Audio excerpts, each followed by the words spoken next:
of our events this evening and tomorrow.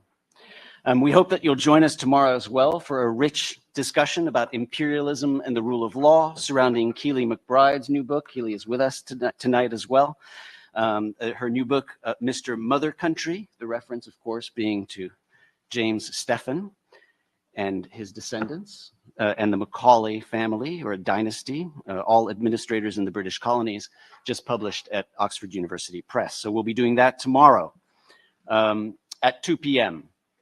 As our Alt 2017 event. But tonight we're going to focus on Frantz Fanon, both in his relationship with Nietzsche, but also beyond Nietzsche, on the way in which we can think with Fanon today in these political times. And this seminar on Fanon could not possibly flow any more seamlessly from the last seminar we had, which was in Paris, on Aimé Césaire. As you know, the very first words of Fanon's masterpiece, Black Skin, White Masks, are taken from Aimé Césaire's discourse, le discours sur le colonialisme. And the very first words of his book are from Césaire. I am talking about millions of men whom they have knowingly instilled with fear and a complex of inferiority, whom they have infused with despair and trained to tremble, to kneel, and behave like flunkies. Fanon's book is in deep dialogue with the writings and thought of Césaire and the Négritude movement that Césaire, Senghor, and others inaugurated about a decade or so before the publication of Black Skin, White Masks in 1952. And as with Césaire, there is in this work a sustained conversation with Nietzsche, a conversation which undergoes significant transformation, evolves over time, and I would say is absent, or at least explicitly absent, expressly absent in Fanon's final work, The Wretched of the Earth, published at his death in 1961. But in 1952, Fanon bookends his work with Nietzsche, who serves as a conversation partner throughout. He's both the first philosopher explicitly mentioned in the text and the final philosopher who closes the last pages of the conclusion. Fanon closes his book after returning to the Marxian theme of disalienation with this penultimate thought that at the start of his life, a man is always congested, drowned in contingency. The misfortune of man is that he was once a child. Now, the task of overcoming that immaturity, of overcoming our childhood, would not be easy, in part because of the peculiar history of French slavery and colonialism. In that section titled The Black Man and Hegel, Fanon argues that the Hegelian dialectic of master and slave couldn't play itself out in the same way in the French context, because the French lord, as well as the colonized, are basically different from the ones described by Hegel. The colonizer does not seek recognition, and the colonized is far more dependent on him. In the French context, Fanon writes, the black man does not know the price of freedom because he has never fought for it. It has just been given to him in some diluted form. This leads, on Fanon's view, to a purely kind of reactional phase full of ressentiment, and it's therefore to Nietzsche and his will to power that Fanon turns to articulate a positive, actional call to arms. Quote, Nietzsche had already said it in The Will to Power, Fanon writes at the end of the last chapter in The Black Man in Recognition, and Fanon adds once again, accompanied by Nietzsche, to induce man to be actional by maintaining in his circularity the respect of the fundamental values that make the world human. That is the task of utmost urgency for he who, after careful reflection, prepares to act. It's this positive, willful call to action that Fanon leaves us with in 1952, a call to introduce invention into life, to build the world of you, to always question, to disalienate, to touch the other, feel the other, discover each other, to take a stand against this living death, to be a revolutionary. But of course, if Fanon ends Black Skin's White Mask with a discussion of the Hegelian dialectic and a Nietzschean resolution of that dialectic focused on the will to power, things are very different 9 years later at the end of his life with the publication of The Wretched of the Earth. One could say, having fought on the side of the Algerians against the French, been deported to Tunis, continued to wage war on France, Fanon strove to put Europe and European thought behind, to put Nietzsche behind him as well, perhaps. And so it is perhaps now at this point in this seminar, Nietzsche 1313, with Fanon and his remarkable, radical, intellectual, and biographical historical trajectory, that we may finally be able to put Nietzsche behind us, or not. Perhaps maybe be able to level a necessary critique, an overdue critique, of the very project of Nietzsche 1313, to get past the past, to forge new models, new paradigms, to innovate, to be pioneers, as Fanon explicitly states. And as he says on the closing pages of The Wretched of the Earth, let us not pay tribute to Europe by creating states, institutions, and societies that draw their inspiration from it. If we want humanity to take one step forward, if we want to take it to another level than the one where Europe has placed it, then we must innovate and must be pioneers.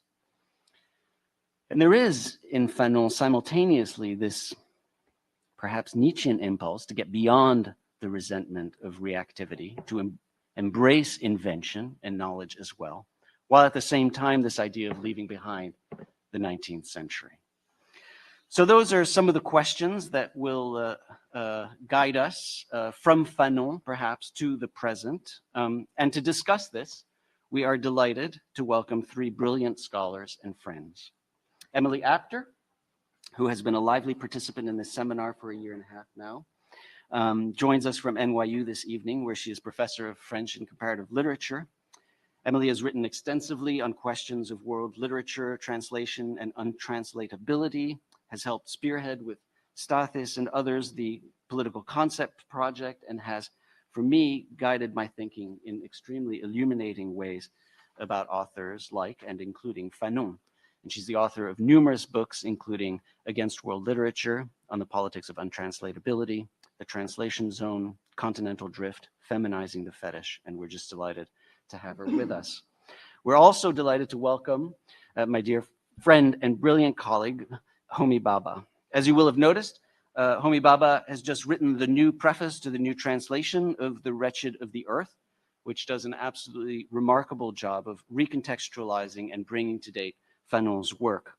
He has, as you know, many other feathers in his cap. He's the Anne Rothberg Professor of English and American Literature and Language, the Director of the Humanities Center at Harvard, and author of many seminal books, including Framing Fanon and The Location of Culture. For now, though, because the preface is so remarkable, I wanted to read to you the final paragraph, which I find brilliant and moving, and particularly important on an evening like today.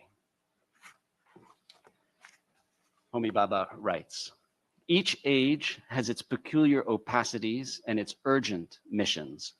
The parts we play in the design and direction of historical transformation are shadowed by the contingency of events and the quality of our characters.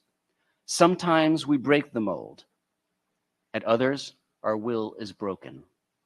What enables us to aspire to the fraught and fervent desire for freedom is the belief that human beings are capable of imagining what Fanon once described as a time that must no longer be that of the moment or the next harvest, but rather of the rest of the world."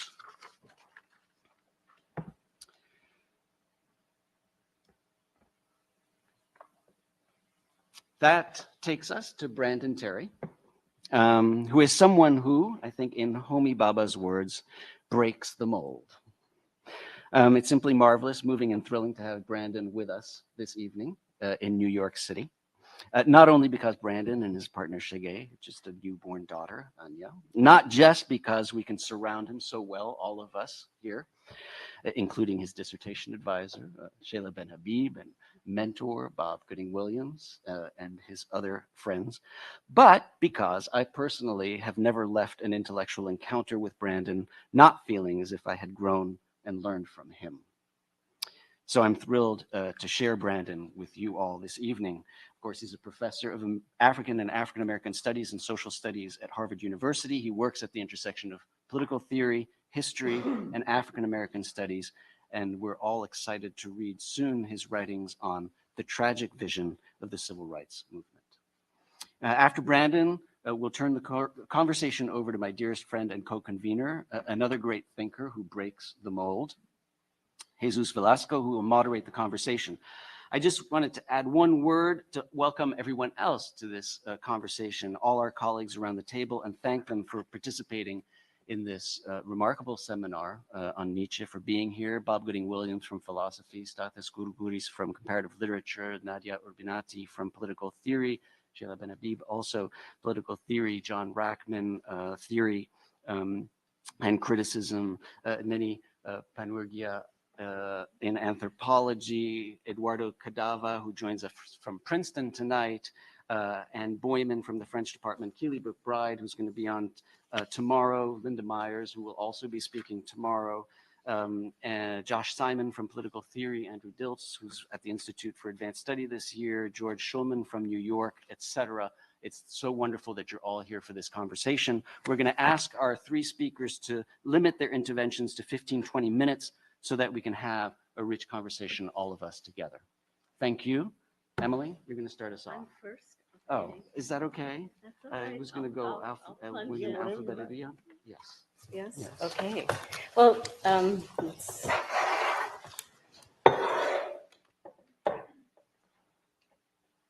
Is that working? No, not on yet.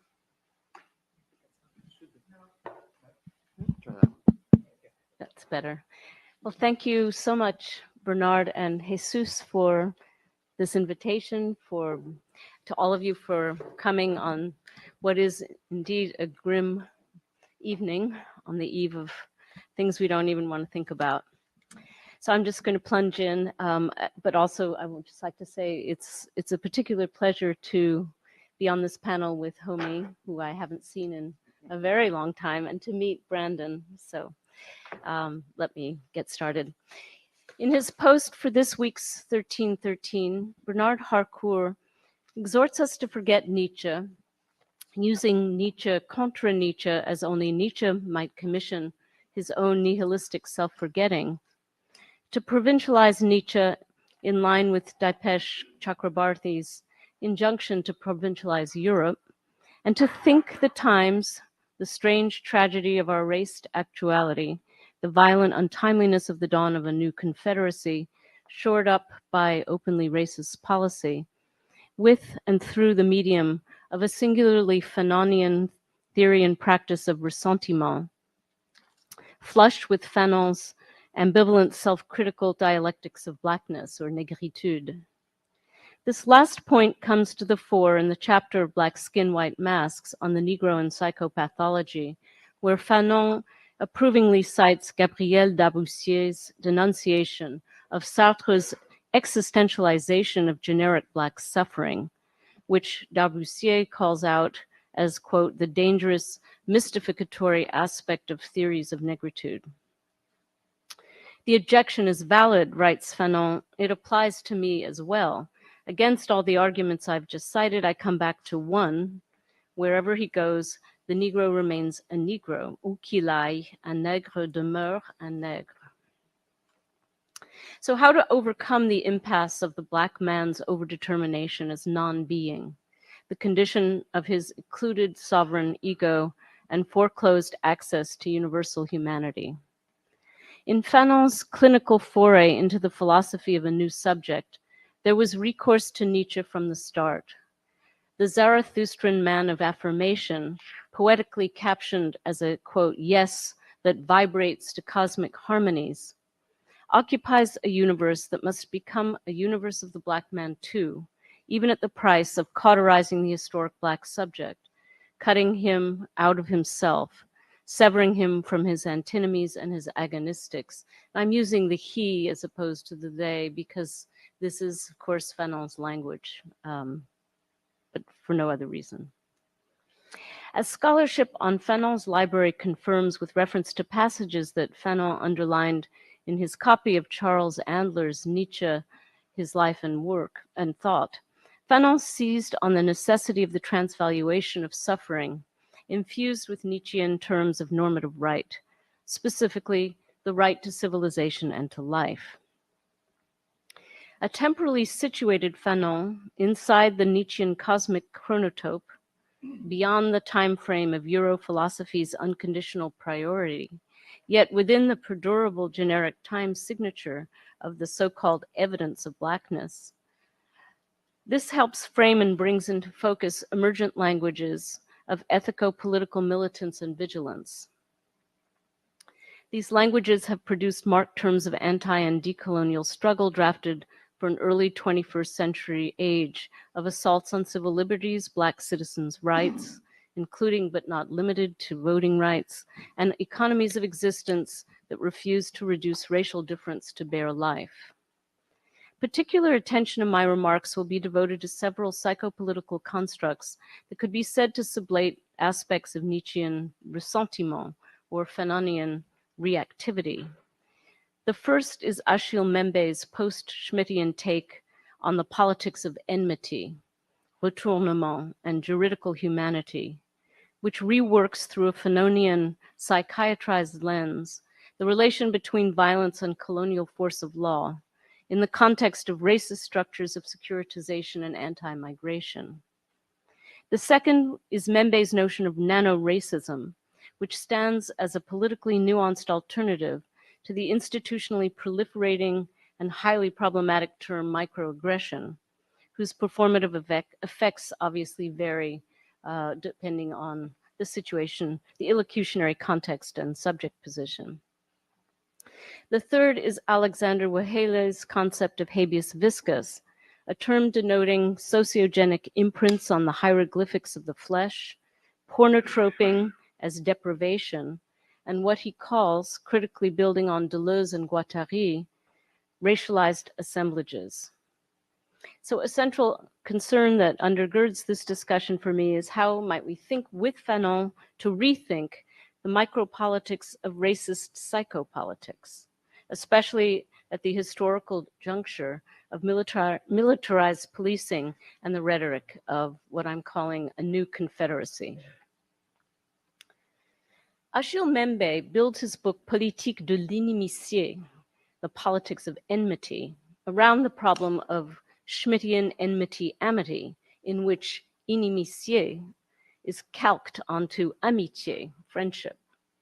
The ambivalent relation between enmity and friendship, assiduously deconstructed by Derrida in The Politics of Friendship, extends to homophonically related terms such as inimité, inimicalness, inimitability, or matchlessness, and intimité, intimacy, proximity.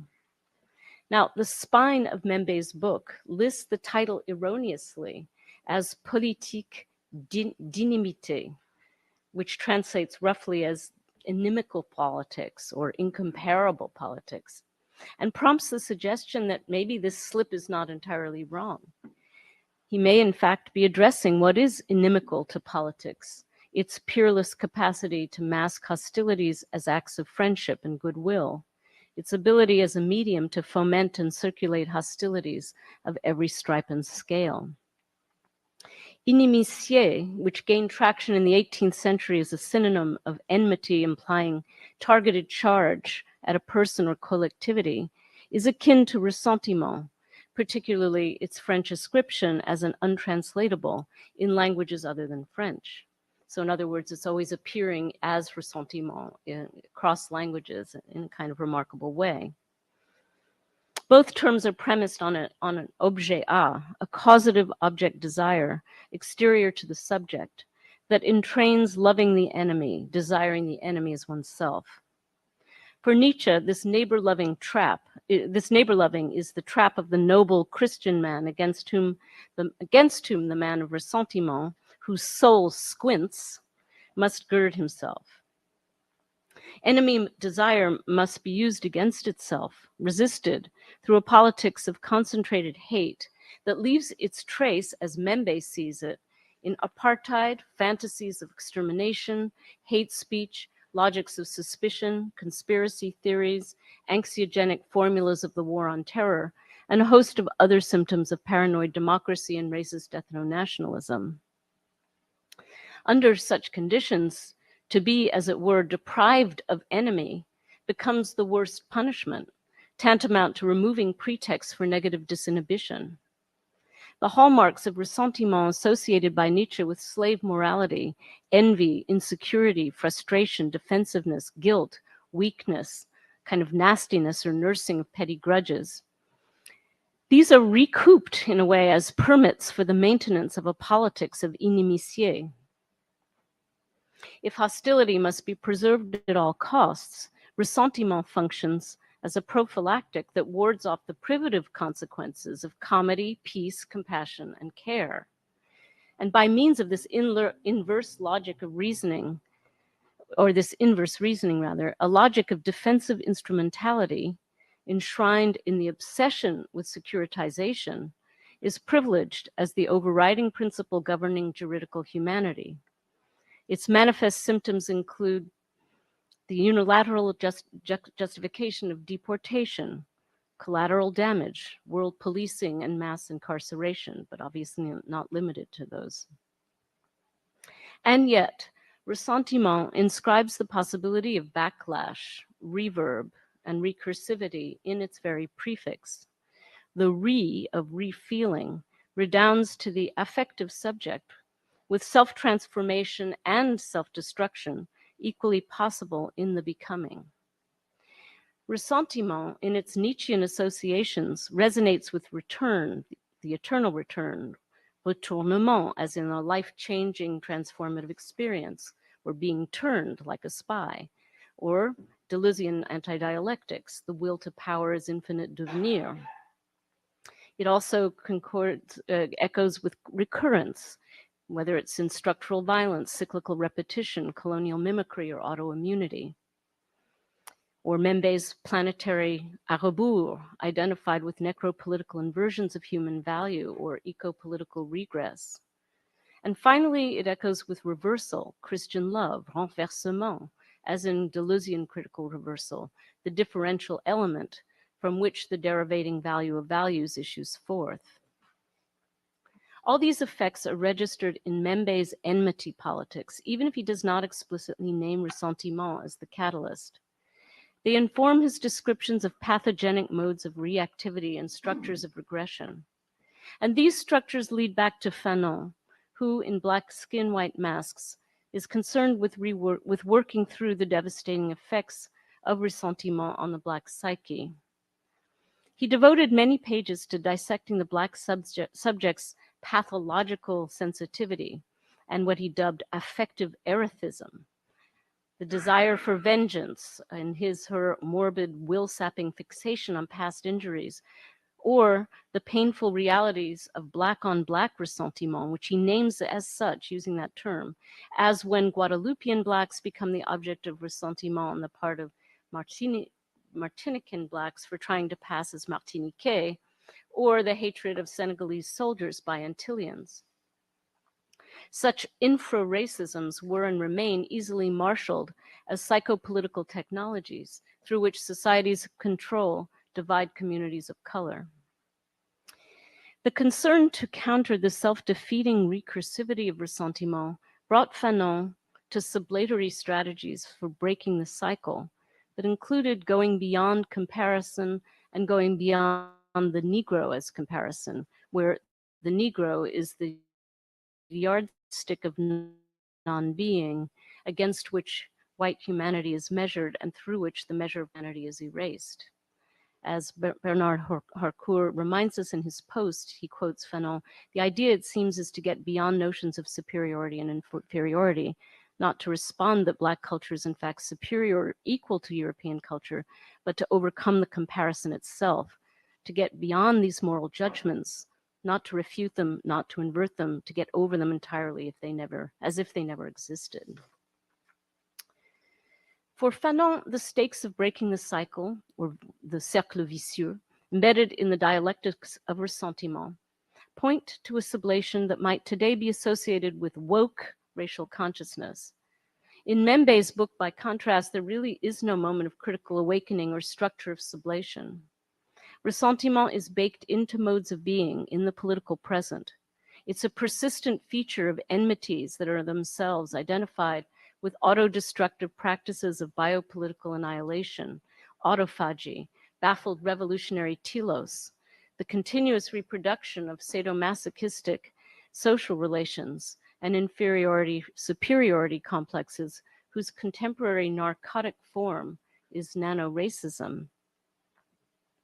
Membe chillingly identifies nano-racism as a modern pastime, where before there were outlets such as public games, circuses, palace intrigues, cabals, and gossip, now there's nano-racism, a sick divertissement, a narcotic version of race prejudice reliant on poisonous compounds that induce, and these are his phrases, tetanized stupor, paralysis, and contracted sociality.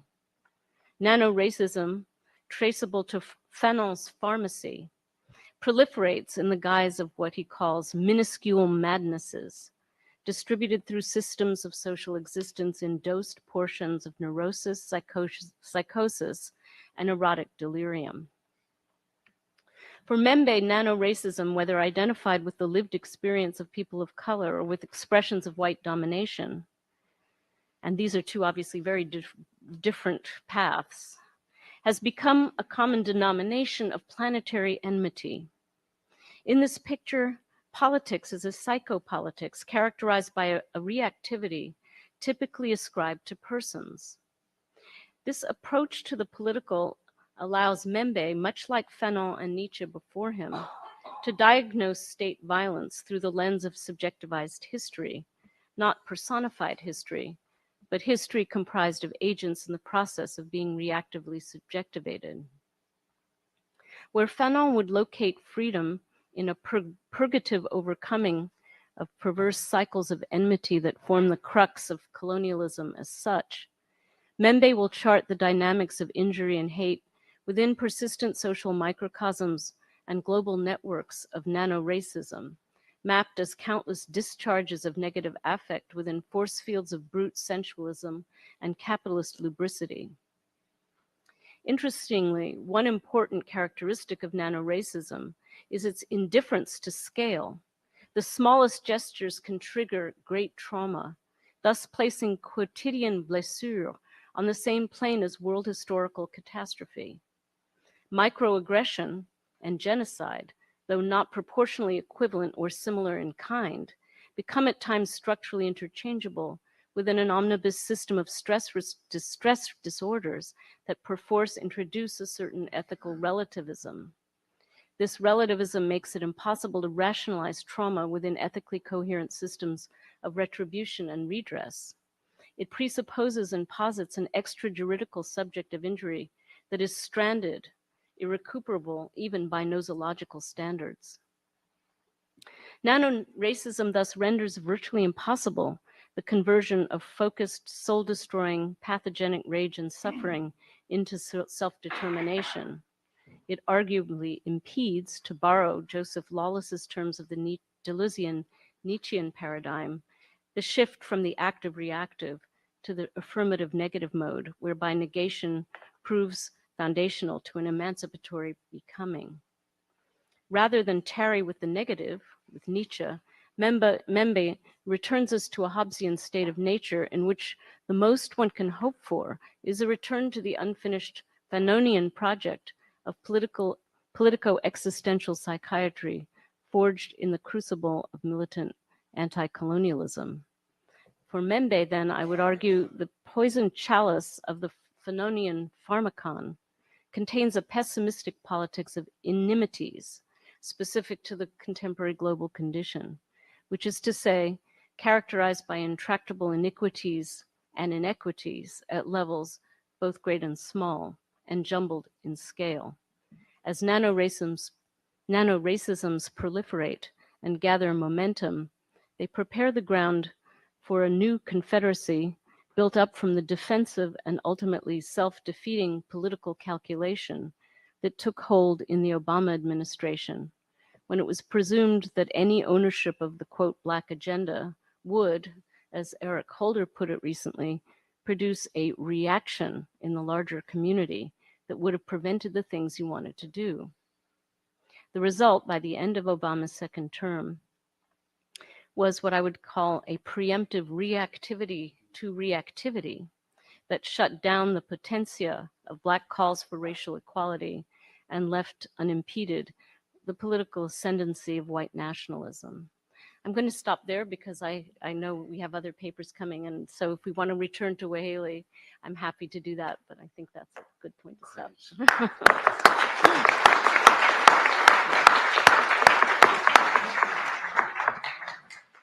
Yes, preemptive reactivity to reactivity. Okay, we're going to come back to that a lot this evening. Homie? Thank you, Bernard and Jesus, for inviting me, and I'm delighted to be here amongst friends and also people who I'm interested in initiating discussions with. But it's a great pleasure. I first encountered Fanon's primal scene of the everyday racial encounter, dirty nigger, or simply look a Negro, while I was speeding on Lacan, a high from which I have happily never quite descended. I was intrigued by Fanon's account of the excessive asphyxiating desire of what he calls the white gaze, directed through an insistent and iterative temporality, that he works again and again in a kind of diurnal litany through the various chapters of Black Skin, White Pasts. Look a Negro, look, look, look. And it's important to remember, of course, that he is rewriting this seminal moment. And so the idea of rewriting the experience is absolutely central, as I will argue, to reading it. It's not simply the white gaze, but it is rewriting the white gaze, repositioning it, reactivating it, as I will argue, to actually turn it around chiasmatically. Look, a Negro, look, look, look, as if there is some deep uncertainty as to what indeed we're looking for, and no guarantee at all that we will find it, whatever it is we're looking at.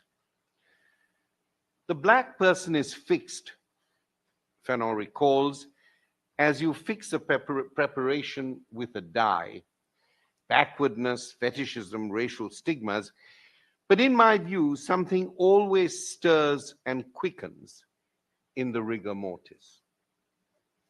An anxious acrobatics of effect and identification that Fanon describes as an atmosphere of certainty, uncertainty, unfixes the die and rapidly produces the very phobic proximity or intimacy via projection, displacement, inversion, which then becomes the desired and denigrated object of racial contagion and political containment. So that in fact, there is continually, even in the fixity, there is a kind of a space in between, and that space is the space of the uncertainty. So no relationality can actually work without being mediated through it. So even if at times Fanon sounds as if the gaze is a directive gaze, it's an imperative gaze, I believe that in fact, when you read more deeply into Fanon, this is not the case. What you see or look at is not what you get. Or as Fanon puts it, I thought I was being asked to construct, through the look, through the gaze, a physiological self to balance space and localize sensations, when indeed, all the time, they were just clamoring for more. To be deprived of one's ontological resistance, as he puts it, and to become, as he says, an object amongst other objects, is to be sure a near-death experience replete with gallows humor and gallows horror. I wanted to kill myself laughing, Fanon writes, but laughter had become out of the question. I think this is the interesting notion of the look back of the object, you know, and this notion of gallows humor reminds me, of course, in my Lacanian dependency on the sardine can in Lacan, whose jokes are almost as bad as Freud's jokes, because because you don't, you can't really laugh at them. And the sardine can, I always thought, was one of his jokes.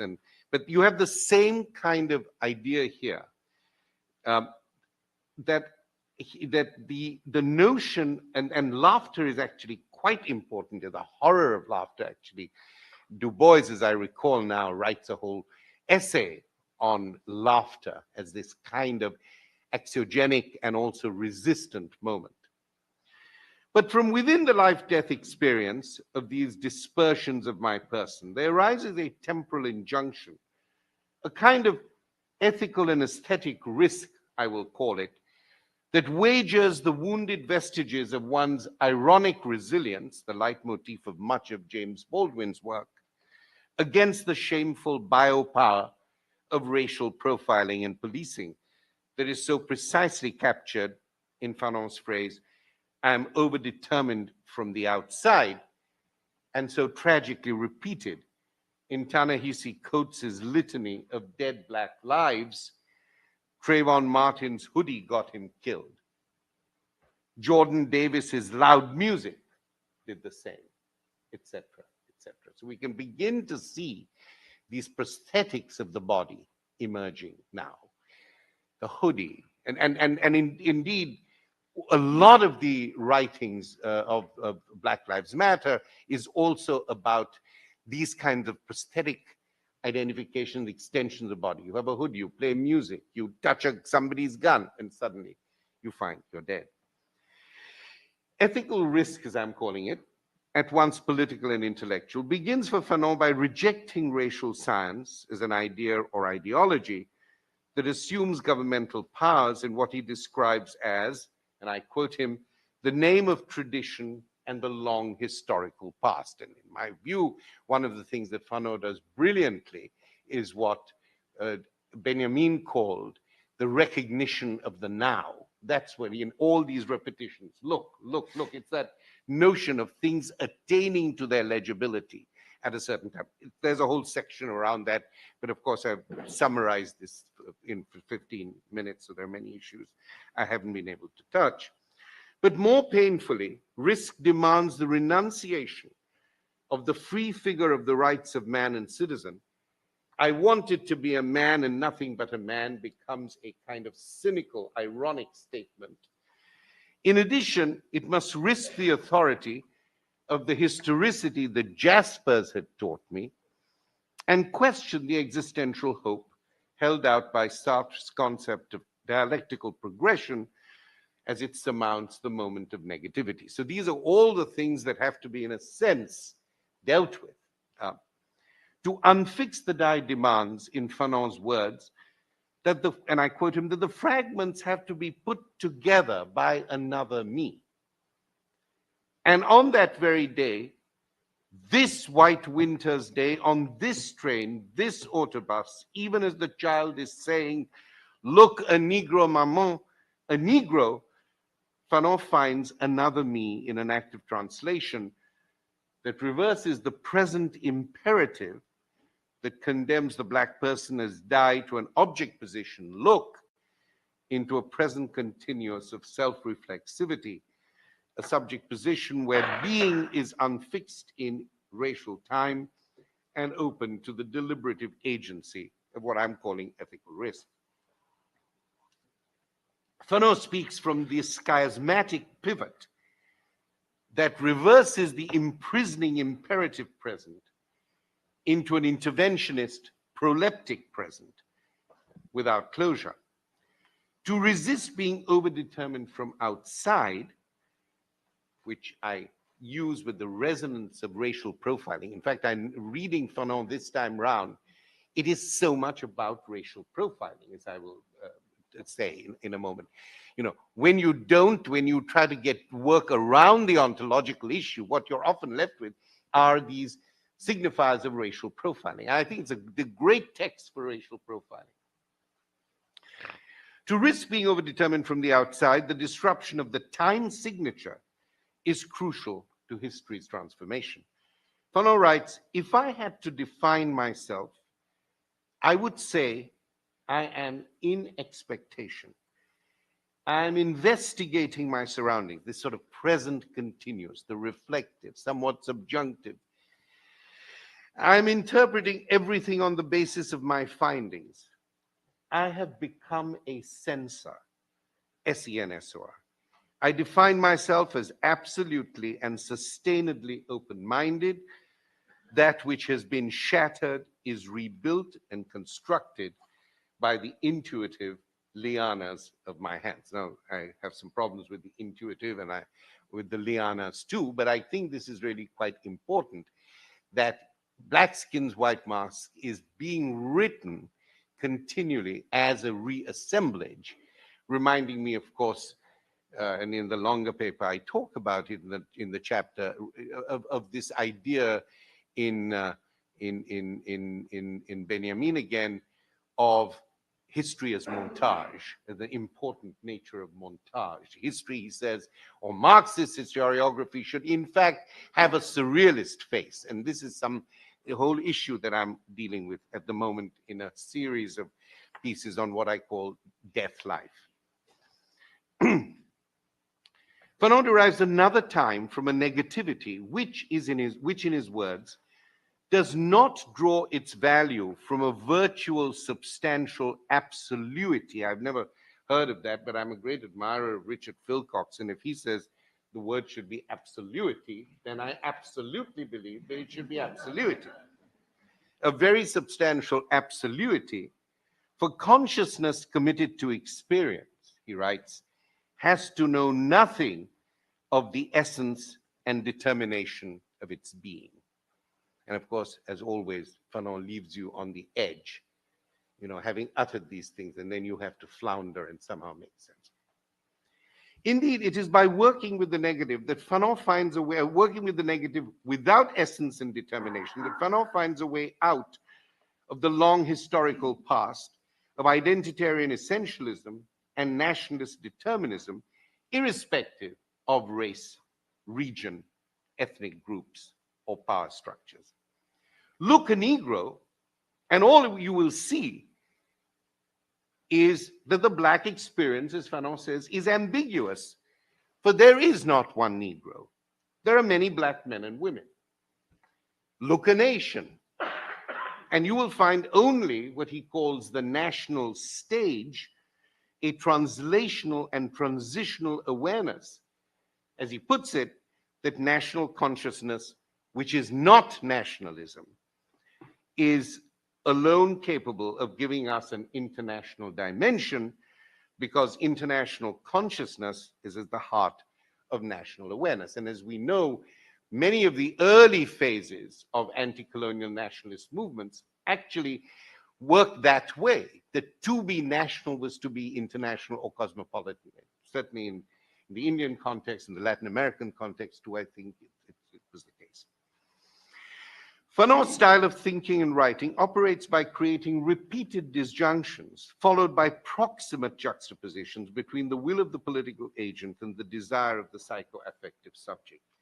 His discourse does not privilege the subjective over the objective, as I've said, or vice versa, nor does he simply say that the two happen at the same time, nor does his argument prescribe a hierarchy of relations between material reality and mental or corporeal existence. And his lyrical and poetic style actually keeps these things in a very tenuous and precarious balance, but I think that is the power. The power is as much in the saying, as much in the very act of enunciation as an ethical move. The double figure of the politician psychiatrist, someone like Frantz Fanon himself, attempts to decipher the changing scale, measure, and judgment of a problem, event, identity, or action as it comes to be represented or framed in the shifting ratios and relations that exist between the realms of political and psychoaffective experience. Staying true to Fanon's view of rebuilding what is shattered, as he puts it, through a form of negation without essence and determination brings me to James Baldwin. There can be no reparations for the theft of time, but history can be repossessed and memory repositioned by following Baldwin's profound exploration of the negative way and its chiasmatic figure of death life. to give myself up as an object, to give myself up as an object. Fanon also has to perform a negating ritual of death. I quote him, peeling, stripping my skin, causing a hemorrhage that left congealed black blood all over my body. Fanon and Baldwin dwell on the aesthetic depths and the moral weight of what I'm developing in my book as the burdened life, not their life. These reflections on the negative way must be sharply distinguished from the negativity of the consensual liberal subject of rights, who, as Fanon has, as Foucault has pointed out, is by definition a subject who accepts negativity, who agrees to a self-renunciation and splits himself, as it were, to be at one level the possessor of natural rights and someone who agrees to the principle of relinquishment. This is a completely different way of thinking about negation. The burdened life allows for no such choice of citizenly civility. People who are forced each day and night, and this diurnal measure is to me very important, the notion of the day by day in a whole context of illustrations of, or experiences of the burdened life. Who are forced each day and night, the phrase is from Baldwin, to snatch their authority from under the foot on your neck without hating the hater, develop a remarkable ethical resilience, Baldwin argues. But white Americans, he says, one of his most brilliant statements, while white Americans do not believe in death, and that is why the darkness of my skin so intimidates. I was completely stunned. I mean, I just was working on Baldwin only 3 weeks ago, after many years, and I was just stunned by it. To understand Baldwin's version of the death-life metaphor, we must hurry past Hegel's Aufhebung and grasp Baldwin's dialectic of reversal, his chiasmatic strategy for throwing off the foot on his neck to achieve his own authority, a resilient ethical agency. Similar in some respects, and I'm again constricting the argument here, to Walter Benjamin's cultural and historical dialectic, a chiasmatic critique brings renewal through reversal and transformation by a certain translation. In most epochs, the forward-looking positive side of the age, Benjamin says, is set off in contrast to its negative obsolescent part. The negative provides only the background for the enhanced visibility of what is dominant or deemed progressive. To decisively reverse this order is not to transcend the contradiction, but to rework the initially excluded negative component so that by a displacement of the negative, an angle of vision of displacement emerges and a positive element appears in it anew. And I think so much is done with Benjamin on dialectics as a standstill. I think some of his less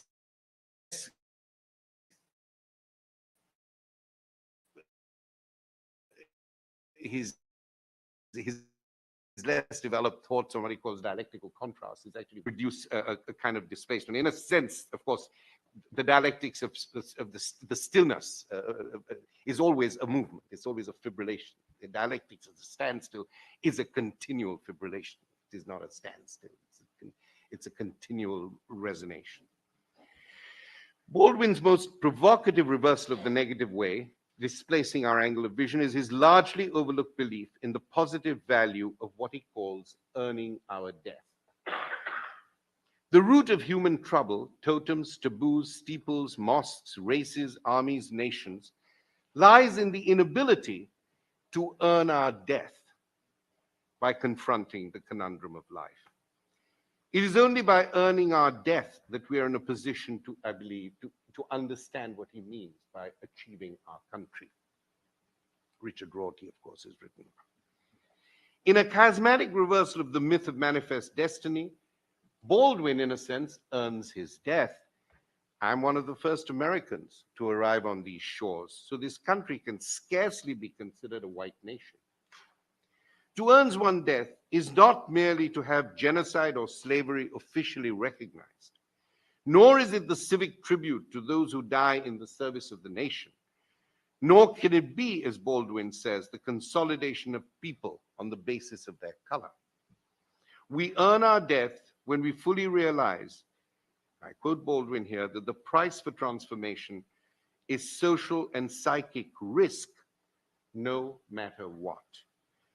Baldwin's risk inverts the negative risk carried by the precariousness of Black life into an intellectual and ethical category. Ethical risk productively puts at risk the patriotic demeanor of American domestic and foreign policy by displacing its psychic and social disavowals. And it is remarkable to read Baldwin today in the context of what he has to say about domestic politics and international politics. I could not include the entire quote for due to time requirements.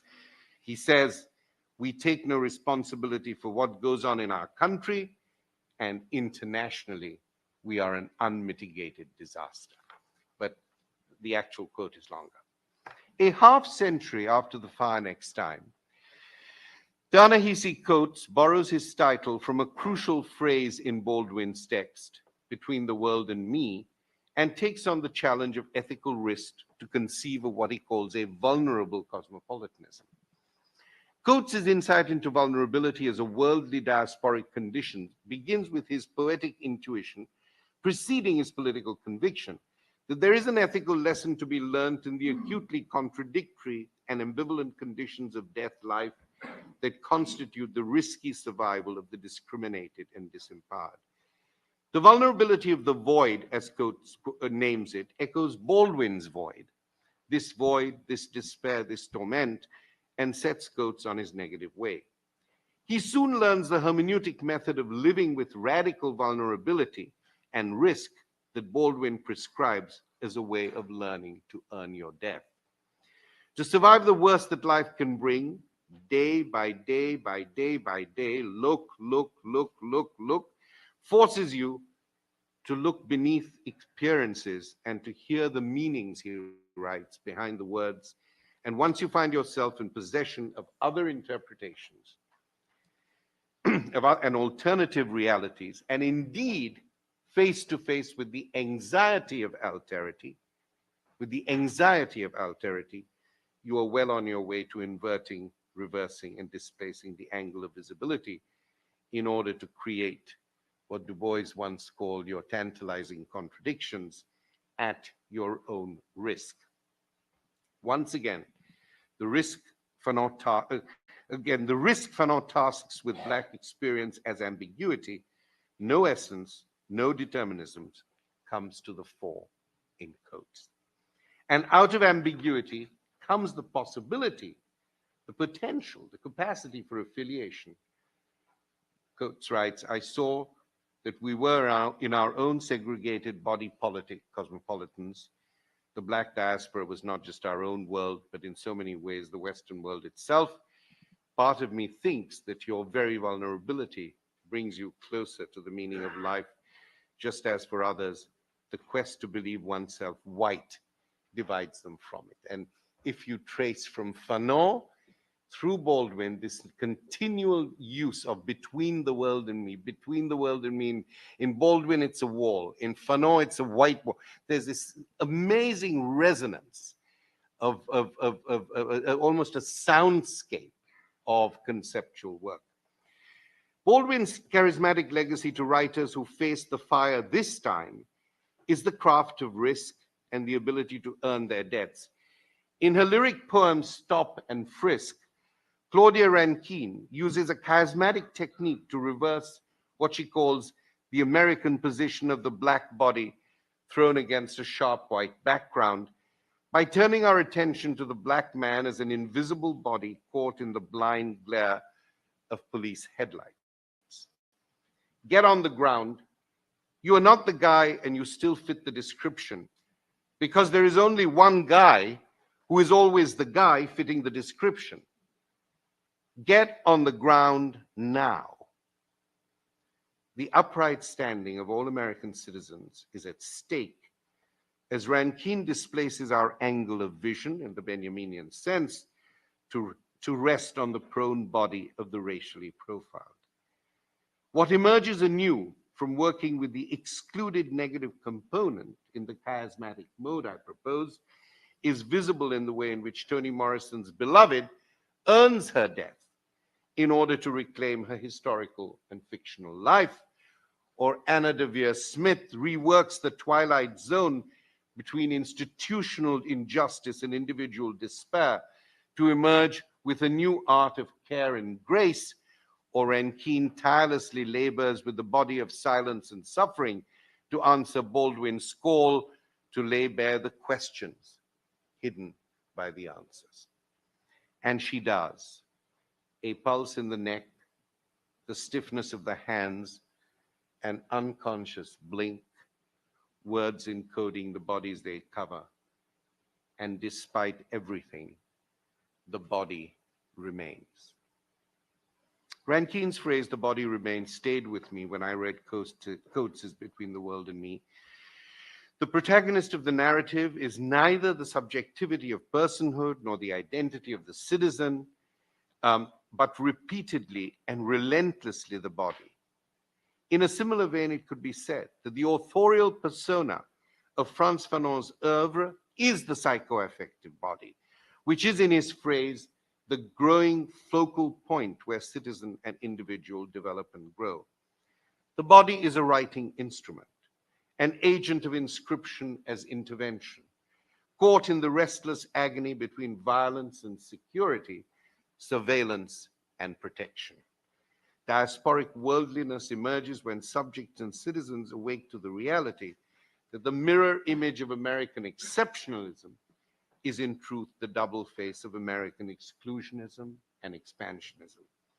Adrienne Rich takes the argument of cosmopolitan vulnerability to the very heart of the condition of citizenship, national and global, in these verses written during the First Gulf War.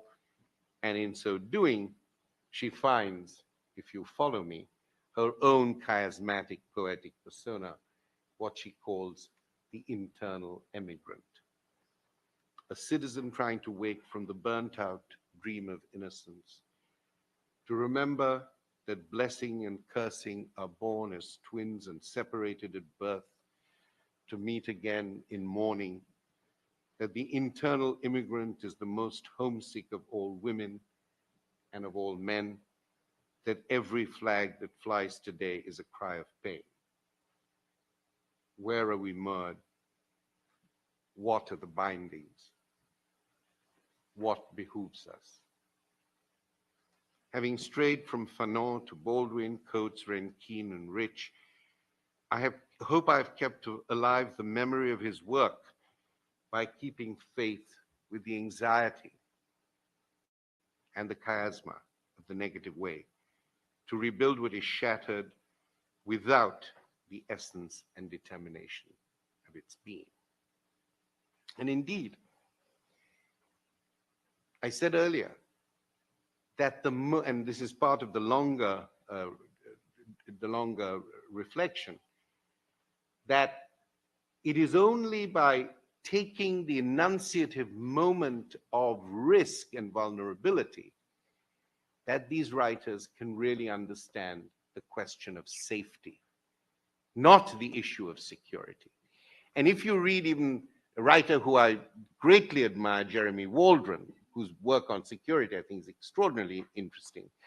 Very interesting how he says, we must always, however, write from the basis of safety. And I think this whole tradition, because they write from the living experience that now, the recognition of now, what is attaining legibility at this moment, it's deep insecurity, risk, earning our death, to earn our death before we can achieve our nation. It is from that perspective then that it's interesting to see how in this tradition that I in this paper very briefly mentioned, there's a continual distinction between what is safety and what is security. And of course, we know the dire result of it now, that we live in the most securitized time and there is no safety. Really, the question of safety, I think, and much of my book is about this notion of what I call culture and safety. But I just wanted to add that. So I hope I've been able to show that what it means to rebuild what is shattered without necessarily essentialism or determination. These questions that Rich leave us with return us directly to Fanon's political territory and his discursive temporality. I'm interpreting everything on the basis of my findings. I have become a censor. Generations of readers across geographies and history, as I show in the introduction, Wretched of the Earth, turn to Fanon armed only with an imperfect sense of obligation towards the ideals they want to serve and the values they seek to preserve. The message they take away is surprisingly quiet and contemplative, and its efficacy lies embedded in its ambiguity. Each generation must discover its mission, fulfill it or betray it in relative opacity. Thank you very much.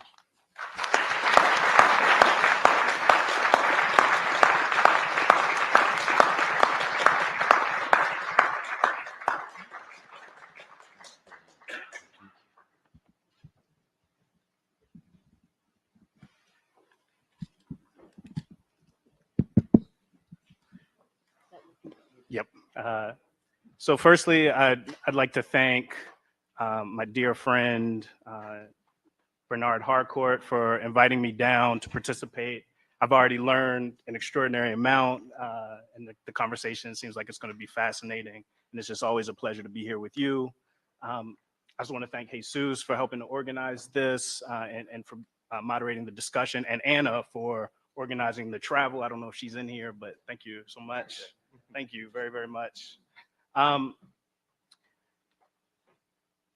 wanted to, so my remarks will be in the sort of spirit of Bernard's invitation, slightly polemical and hopefully provocative to push the conversation in another direction, which I think has lots of resonances with what Homie and Emily are up to. So in the closing essay of his collected volume, Look, a Negro, Robert Gooding Williams poses the question, supposing Nietzsche to be Black, what then? To suppose Nietzsche to be Black in Gooding Williams's sense is not to imaginatively subject him to an adventure in transracialism, a la John Howard Griffin's Black Like Me, but instead to suppose that he may be interpreted with an eye to the typical concerns of African-American thought and Black studies. That this question and Gooding Williams's tentative answers to it appear at the end of a volume bearing the title, Look, a Negro, is appropriate. The quote is, of course, from Fanon's famous phenomenological essay, The Lived Experience of the Black Man. And Gooding Williams explicitly, albeit briefly, draws a connection between Nietzsche and Fanon, suggesting Fanon's exemplarity as an intellectual figure who productively deploys Nietzschean philosophical insights to analyze and expose racist ideology. Accordingly, when Gooding Williams proceeds in the essay to offer some, quote, fruitful points of departure for an Afro-modern philosophy inspired by Nietzsche, one of the primary domains he suggests for such consociation is the critique of European colonialist and racist fantasy.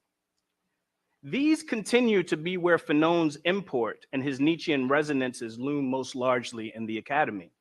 There's an interest in Fanon primarily as an agent of unmasking critique in the Nietzschean tradition, as one who levels hammer blows to the false idols that flourished in an age of European decadence and domination.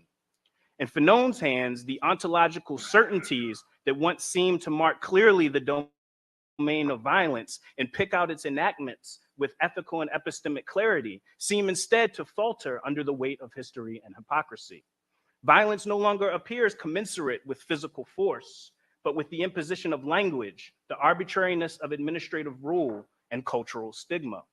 In his essay, Algeria Unveiled from a Dying Colonialism, for instance, Fanon wrenches the French crusade against the practice of veiling in Islam out of its colonial horizons of emancipation and education and into a continuum of violence intimately connected via affect, function, and imagination with rape. Behind the lofty appeals to the emancipation and empowerment of women, Fanon insists, is the colonizer's barely concealed and predatory will to power, here construed as, quote, the will to bring this woman within his reach, to make her a possible object of possession, and to somehow overcome the veil as a, quote, limitation of his perception, sadism, and adventure. So in a rearrangement of the Nietzschean schema, it might be here said that ironically, it's the birds of prey who make use of feminism for their benefit. This ontological unsettling, as in Nietzsche, goes hand in Fanon's work with an unmasking critique of central moral political concepts. Perhaps nowhere is this resonance more apparent than in their shared ambivalence toward the ethical ideal of human progress and Europe as the key site of its realization. The most level-headed are led astray by this illusion, Nietzsche warned, as mankind does not advance, for it does not even exist. Instead, he suggests, the overall aspect is that of a tremendous experimental laboratory in which a few successes are scored, scattered throughout all ages, while there are untold failures and all order, logic, union, and obligingness are lacking. He goes on to mock what Europeans conceive as progress, as innovating, decadent, and barbaric, while drawing attention to the comparative vitality of other peoples, past and present. It is in moments like these, as Gooding-Williams acknowledges, that Nietzsche dates Europe, shows its contingencies, records its illusions, violence, and waste, all while opening up imaginative space, not only for a regenerated and redeemed Europe, but for a horizon of human aspiration beyond Europe in some sense. There are even now few thinkers more fully identified with this project than Fanon, who echoes in Wretched Nietzsche's sense of the decadence at the heart of Europe, his exhortations against imitation, and his judgment that fitness for producing human excellence and vitality are indispensable criteria by which to judge a social order. In this vein, Fanon offers his well-known exhortation to the survivors of colonialism to, quote, start over a new history of man, which takes account of not only the occasional prodigious theses maintained by Europe, but also its crimes, the most heinous of which have been committed at the very heart of man, the pathological dismembering of his functions and the erosion of his unity, the stratification and bloody tensions fed by class and racial hatred. That these themes dominate our view towards Fanon's import should not be surprising given the affective and intellectual politics of anti-racism at the moment. They speak firstly to a prevailing and more easily assimilated conception of Afro-modern thought, as concerned above all else with the task of anti-racist critique, and as an indispensable supplement to the rational reconstruction of the so-called Western tradition. And as Jean-Paul Sartre's enthusiastic preface to Wretched still conveys with elation, there is an expectation that the white European encounter with such, quote, irrefutable testimony, in Sartre's words, might allow for a decentering disclosure, one where the passive inheritor of privileges of empire discovers their, quote, true self as an object and begins to feel the revolutionary or at least transformative feeling of shame. Whether or not, as Stokely Carmichael and the great Columbia scholar Charles Hamilton once wondered, Americans even are capable of any longer feeling shame or condemning ourselves, is a question that we will have many occasions to ponder with unique intensity starting tomorrow, as the first Orange president takes his improbable place alongside Madison, Lincoln, and Roosevelt. But what I want to draw our attention to in my remaining time, however, is that while these emphases seemingly allow us to elude and disavow for a time the forthright revolutionary and disciplinary implications that Fanon himself distilled from his analysis, it strikes me that in the end, his politics may not be so easily disentangled from his conception of the problem of colonialism. Here, I take it, is one of the crucial arguments advanced by David Scott in his Conscripts of Modernity. There, he charges post-colonial theory broadly with a failure to pursue an adequate interrogation of the present, and a concomitant failure to identify the difference between the questions that animated former presents and those that animate our own. The approach he defends is one that approaches the animating hopes, projects, and concepts of the past in order to reconstruct, quote, the way those hopes reflect a certain understanding of the problem to be overcome, the way the sources of discontent or the obstacles to satisfaction are conceived and defined. In a brief invocation of Fanon, Scott expresses a deep concern that even as post-colonial critics have rebuked and diverged from Fanon's particular answers to the problem of colonialism and neocolonialism, they have nonetheless taken aboard his image of colonialism, the conceptual preoccupations that image elicits, and the constraints on judgment it imposes. So I want to build upon these provocations and, in the spirit of the seminar, throw out three Nietzschean themes that are central to Fanonist conceptions of the problem space of colonialism. These themes deserve scrutiny not only because they are often uncritically taken aboard, but also because they are prone to generating significant analytical confusions and misguided normative responses. These themes may be broadly characterized as: one, the privileging of repression and psychopathology and a hermeneutics of suspicion; two, the search for ressentiment in Black political life; and three, the positing of a great politics of struggle between Europe and the Third World. I won't be able to talk much about the last one, but I just will throw a brief thought out about that. So I hope to illuminate these themes through an increasingly unfamiliar site of engagement, which is the African-American encounter with Fanon in the Black Power movement. If you ever look at the back of your Fanon books, the little blurbs on them all speak to the initial encounter with Fanon in the United States. It's that he influences Eldridge Cleaver or Malcolm X or Amiri Baraka, people who are no longer as widely taught as Fanon, but are in part the reason for his quick uptake in the United States. And he became arguably the most important intellectual touchstone for an emergent generation of radicals, militants, and revolutionaries coalescing under the sign of Black Power and who once commandeered one of your buildings.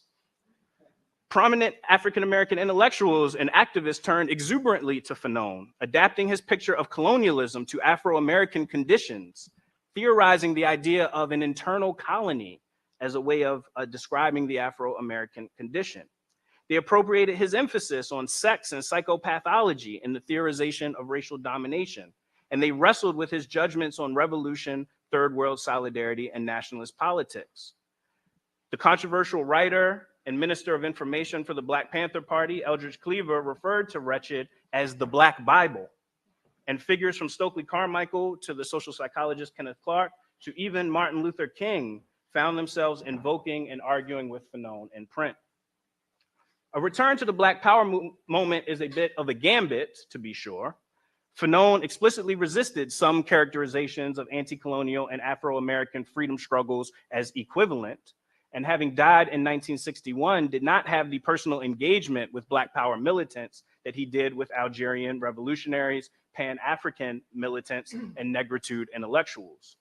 But my argument in favor of revisiting this site is that it shows how bewitching this picture of colonialism can be, even to those who have quite readily available reasons to resist its applicability, and because the sort of queerness of this approach, its unfamiliarity in this sort of conversation, I think actually helps us see some of the stakes more clearly and more seriously entertain alternative thematizations of racial domination. I can only gesture at these due to time constraints, but this Fanonist legacy still surreptitiously affects theorizations of urban social problems, Black cultural formations, and our understandings of the history of Black political practice and thought. So it's widely acknowledged that Nietzsche's thought in many respects anticipates some of the core commitments of Freudian psychoanalysis. It diminishes the conscious will while enlarging the import of drives, psychological types, and physiology. He also advances a conception of repression that becomes significant for his interpretations of culture and ethics. In one variant, the genealogical account of duty and promising that emerge from debt and punishment, repression occurs on a kind of civilizational or species level scale. We remember or know the impulses, feelings, and logical arguments that induce us to feel guilt and recognize duties, but we have somehow forgotten their violent origins. More in line with Fanon's interest in repression, however, is its application to personal and social psychology. On this account, there exists a will to power in Nietzsche an instinct for growth, accumulation of force, durability, and vitality that's natural in our species, and which can be a source of enjoyment. The furtherance of our will to power when met with opposition, however, instinctively looks to attribute resistance to another will, resist that resistance, and perhaps seek vengeance upon it. When we lack the necessary power or courage to effectively discharge this vengeful impulse in instinctive ways, it becomes what Nietzsche calls, quote, a chronic disease, a poisoning of body and soul, which we have to bear about with us. Thus, we search for other avenues of release, like ressentiment, where there's a revaluation of values and perhaps an attempt through cunning or abjection to somehow reassert our power, or forgetfulness, without which Nietzsche surmises there could be no happiness, cheerfulness, hope, pride, or immediacy. Further, and again, more in resonance with Fanon, there can be a sublimation and redirection of these energies toward other objects or practices like asceticism. It strikes me that fear is a crucial element in these arguments. It serves a decisive role in Nietzsche's account and genealogy of the origin of the idea of God, one of the most repressive ideas. And what is remarkable is that Fanon, at least in Wretched, generates a very similar structure of argument. For Fanon, a kind of existentialist will to freedom supplants the will to power, but fear and repression are still fundamental explanatory concepts. They underwrite his notion of the colonist as an exhibitionist when it comes to violent repression. They underwrite the idea of the police as guardians of the Manichaean line. And they underwrite his powerful emphasis on the relationship between fear and arbitrary administrative power. In a heavily policed world of mixed cultural messages, where one's status as a colonial subject is marked by vulnerability to the arbitrary deployment of extravagantly symbolic violence, uncertainty, Fanon argues, is the norm. He captures a kind of paralyzing tension that goes along with this picture of a way of life, describing how the colonized person becomes, quote, confused by the myriad signs of the colonial world, and thus never knows whether he is out of line. In constant fear of retribution for transgressing boundaries that move arbitrarily and that might be imposed at any moment, the very first thing a colonial subject learns, Fanon argues, is to, quote, stay in his place and not overstep its limits. He argues that the tension developed in the colonial subject from the experience of violent oppression and this kind of repression, coupled with their fear of the colonial apparatus more broadly, leaves them trying to seek ways of relieving this tension without actually having to confront the colonial power responsible. Yet because Fanon's sense of colonial terror and Wretched is so expansive and totalizing, and I think that's not the case in Black Skin, White Mask, and we can talk about why. But because it's so expansive and so totalizing, everything from popular myth to religions, to spirit possession practices, to dance, to crime, all becomes catharsis. Writing about myth, he says, the colonized subject draws on the terrifying myths that are so prolific in underdeveloped societies as inhibitions for his aggressiveness. In scaring me, the atmosphere of myths and magic operates like an undeniable reality. Zombies, believe me, are more terrifying than colonists. And the problem now is not whether to fall in line with the armor-plated world of colonialism, but to think twice before urinating, spitting, or going out in the dark. Turning to the Black Power appropriation helps us see some of the implications of this view. Under Fanon's influence, many Black Power intellectuals offered a description of the Afro-American condition as that of an internally colonized people whose destiny was incongruent and at odds with the civic affiliations and aspirations of American nationalism. They were subject not to second-class citizenship on this account, but to cultural degradation and socio-political domination on par with colonialism. Stokely Carmichael and Charles Hamilton, for example, used the idea of Blacks constituting an internal colony to characterize the US as scarred by cultural imperialism and to introduce their influential distinction between individual and institutional racism. This view of internal colonization helped underwrite a similar hermeneutics that claimed to reveal the origins of Black deviance and repressed rage and internalized inferiority. So I think we can show the implication of the Wretched repression argument in the ways that it's taken up in this Black power discourse. Their analytics of crime, of drug addiction, of violence, their sense of where domestic abuse comes from, their sense of why there's so much, why there's even a category that exists called Black on Black crime, right? This notion that Stokely Carmichael gives a speech that basically maps on right to the point and wretched of the earth where, you know, all of you are scared to fight the police, to fight the military, but you'll cut any Negro that looks at you cross or steps on your sneakers at a nightclub, right? And that's all run through an argument about repression. And this happens at the level of folk psychology, so these Black militants, but also at the level of professional psychology. Alvin Toussaint, right? This is the sort of last era of the great influence of African-American psychologist, Kenneth Clark Alvin Toussaint, writes a book entitled Why Blacks Kill Blacks, that all is based on this argument. The person who writes the foreword is Jesse Jackson, right? It's serialized in ebony. This is getting a lot of uptake. And this view becomes the cornerstone for a whole edifice of thinking about crime and violence. And it helps give a scientific or pseudoscientific underpinning to the notion of Black on Black crime as a useful analytical category, one where Black crime has an altogether set of sources, right? It's become qualitatively different than any other kind of crime because it's rooted in an impossibly deep and historical abjection. It's its own form of epistemic closure from the outside that Fanon is doing with his form of psychoanalysis. I argue that this obscures not only any other relevant forms of human desire or motivation, right, but that it obscures more important historical, structural, cultural, and normative underpinnings and explanations of crime and violence in Black communities, including the place of violence in an underground illicit market that's not regulated by the state. The legitimacy of policing, which is a moral notion. The regularity of prosecution and investigation and solving of crime so that there's an equilibrium of violence that might be better explained by an appeal to Hobbes than a kind of Fanonian psychoanalysis. And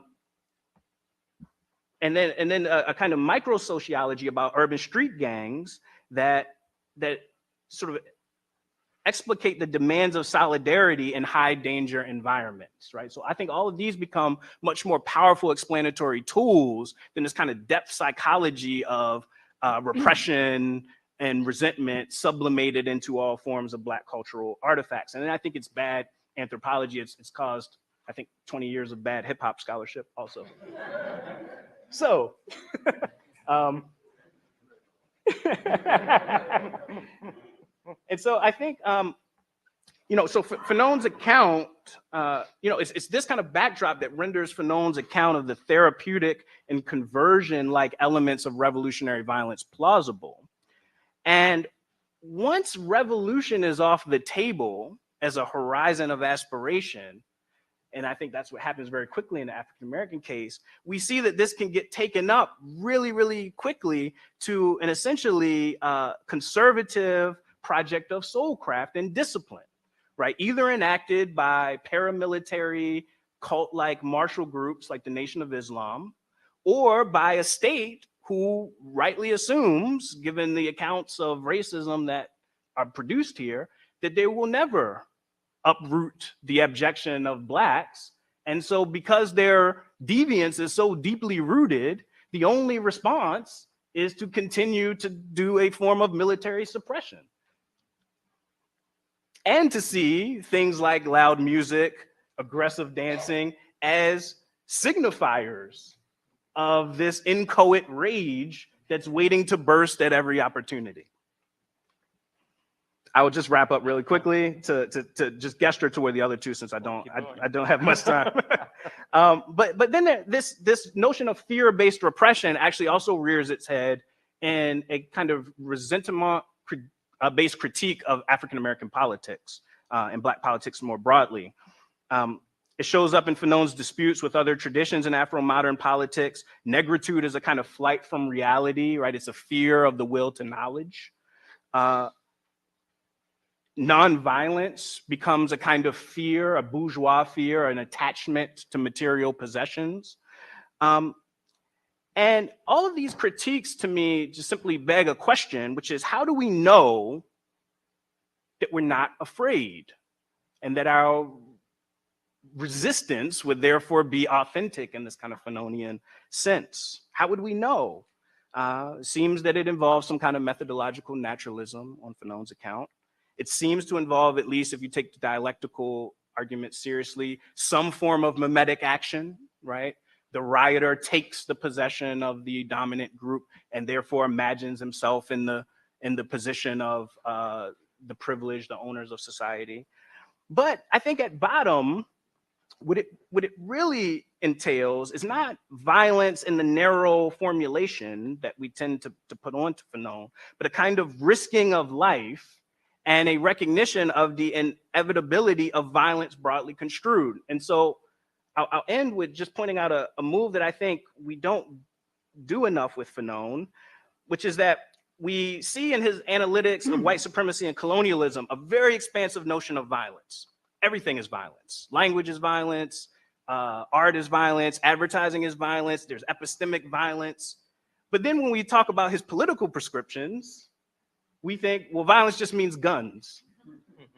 And he sometimes gives that impression. You know, it's not that we're wrong always for following those leads, but I think that if we follow his notions of violence and the kind of unpacking he allows us to do with the concept, we can think of it more broadly. We can think of it as a kind of broader conception that allows us to think about coercion, disruption, destruction of value, whether it's material property value or cultural values. Right? If the destruction of the colonized way of life is a kind of violence, then the destruction of white nationalism is a kind of violence, right? And so that there becomes a broader conception that allows for figures like Martin Luther King, James Baldwin to fit in a paradigm of authentic resistance because they're willing to risk their life for freedom, particularly King, and they do not deny the inevitability of violence when it's properly construed in that expansive sense. That's a polemical suggestion, but I hope we can talk about it and think about it a little bit. And lastly, I'll just say about the Great Politics piece. I was struck, again, reading Bob Gooding-Williams' great essay about the relationship between Nietzsche and colonialism. And one of the things that essay points out in this fantastic new book, Nietzsche's Great Politics by Droshan, he talks about Nietzsche's vision of a kind of pan-European elite that would use a conflict with Russia to kind of unify a European identity and have a sort of legislating elite that would legislate values for all of humanity from this kind of pan-European project. And what it made me think about was the sort of structural similarities with Fanon's third worldism, right? So that Fanon's really worried about the post-colonial elites, their petty politics, right? The difference between petty politics and great politics, their investment in petty nationalisms, ethnic divisions, and he wants to somehow unify the third world above divisions of race and ethnicity and religion. And he thinks that you need a kind of traveling band of revolutionary intellectuals and gadflies to push this project along into an inevitable confrontation with Europe to legislate new values for all of humanity. He wouldn't put it in quite those terms, but I think those are the implications. And one of the fascinating things about the Black Power tradition, which I will end on, is that, like Nietzsche's thing, I think it's in Schopenhauer's Educator, you evaluate a philosophy by trying to live by it. And what's really remarkable is that there were a generation of African-American activists who did try to live by it. Stokely Carmichael left the United States to try to play this role in Guinea. Malcolm X traveled the world trying to play this kind of role and unify the third world in a fight against what he saw to be a kind of white world order. Eldridge Cleaver fled to Algeria, Robert Williams in Cuba and China. And so you've got these figures, and what's remarkable is that not only did they actually attempt this project, and we can think a little bit about what the meaning of that project is now when people are looking again beyond American nationalism for the horizons of their politics, but also how quickly Europe congealed around resistance to these figures, how quickly British Secret Service, French Secret Service were able to decide that Malcolm X is a pernicious influence in our society. even if he's talking about the United States, that Stokely Carmichael should be allowed to travel nowhere in the former British Empire without being arrested and deported. So that there is something that's fascinating about this great politics conception that I hope we can linger on in further discussion. Thank you.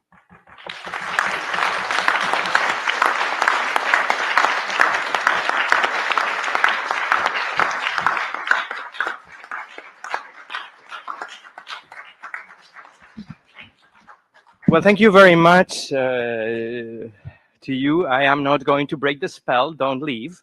I'm not going to just stop this from going ahead by sharing a series of comments. We have a very rich set of interventions, and I am sure you have a lot of questions, and I just urge you to share them with us. We will take some comments, some ideas, some questions, and then we will start commenting on them. So please.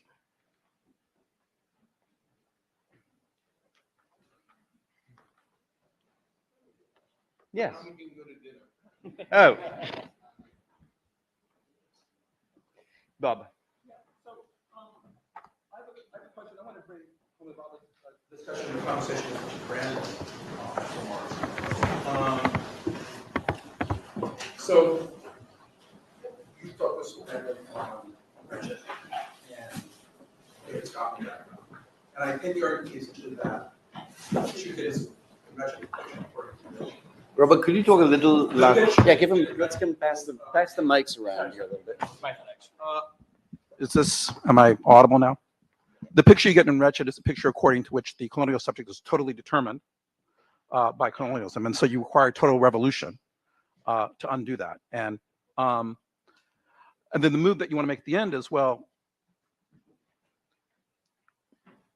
maybe we can take revolution off the table, but rather than going the route of the Nation of Islam or whatever we can, opt for an expanded conception of violence and this kind of politics that we get if we expand broaden our conception about politics, and then in that connection you invoke not only King but also Baldwin. So the question I want to ask has to do with this. What conception of the subject does that presuppose? If it doesn't presuppose a conception of the subject is totally determined, what conception of the subject does it presuppose? And it brings me back to Homi Bhabha's remarks for the following reason. It seems to me that the conception of the subject that's animating the argument of black skin white mass, I mean, it's very complicated, but at the very end, it's hard to avoid the Sartrean resonances, the resonances of the Sartre, of being a nothingness, the conception of a subject that is totally undetermined by history, be it the history of black people, be it, Sartre's Marxist dialectic, which he discusses in chapter 5, a totally undetermined subject that can, as it were, constantly reinvent him or herself. And that conception of subject is very much consistent, I think, with the idea that existentially and performatively in the text, there's this constant striving to assemble a self, but that assembly, but that effort to assemble or reassemble the self, I take it, is always, to borrow one of Edward Said's terms, always subject to kind of molestation. I strive to assemble. I'm thinking of the Said beginnings. I attempt to assemble myself, but I'm subject to disassembly when I'm subject to the look that says "look, a Negro," which again resonates with Sartre's analysis of the look and being a nothingness. So there's a conception of a totally undetermined subject, I think, that animates ultimately that argument. So I wonder if I see a kind of dichotomy between, on the one hand, an argument, a celebration of black skin white mass, which involves a kind of Sartrean commitment to the possibility of radical freedom on the one hand, then the concept of the subject that's operative and wretched, conception of the subject as totally determined. I guess my question to Brandon is, do we need to go the route of a totally undetermined conception of the subject, a Sartrean radically free subject? in order to make the move that you want to make vis-a-vis King and Baldwin. And I guess the related question, tell me about, is that starting concept of the subject required to make sense of the constant effort to reassemble the subject in the face of its in the face of the vulnerability that it repeatedly finds itself subject to. No, I want to hear the response. Would you pass me that mic, maybe? I think this one's not working.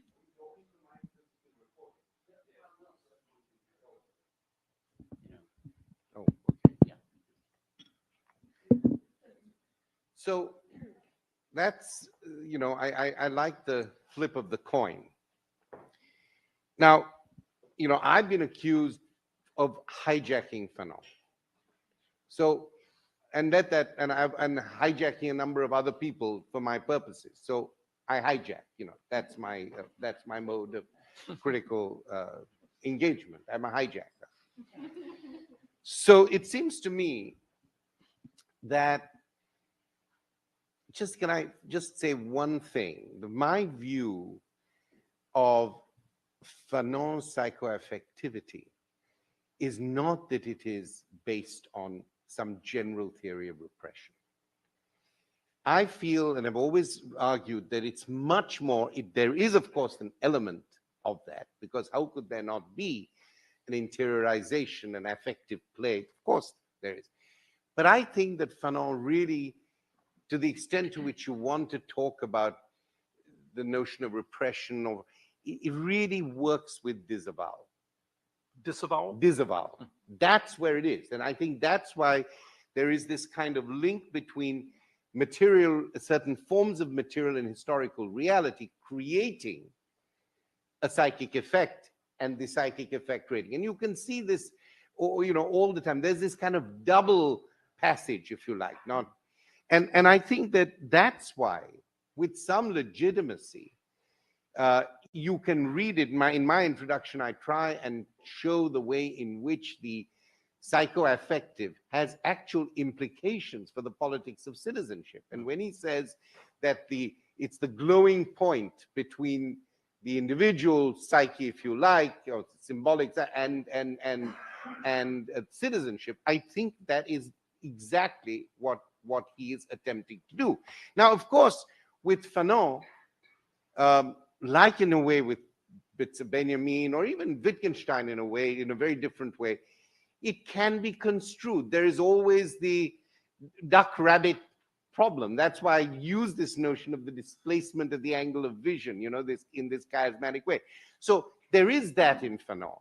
On the one, and therefore, I think that to go back to your question, the issue in The Wretched of the Earth is not about being totally determined. And I tried to say that in my introduction, that this book has two time frames. One is the anti-colonial frame, but urgently insisting through it in the book is also,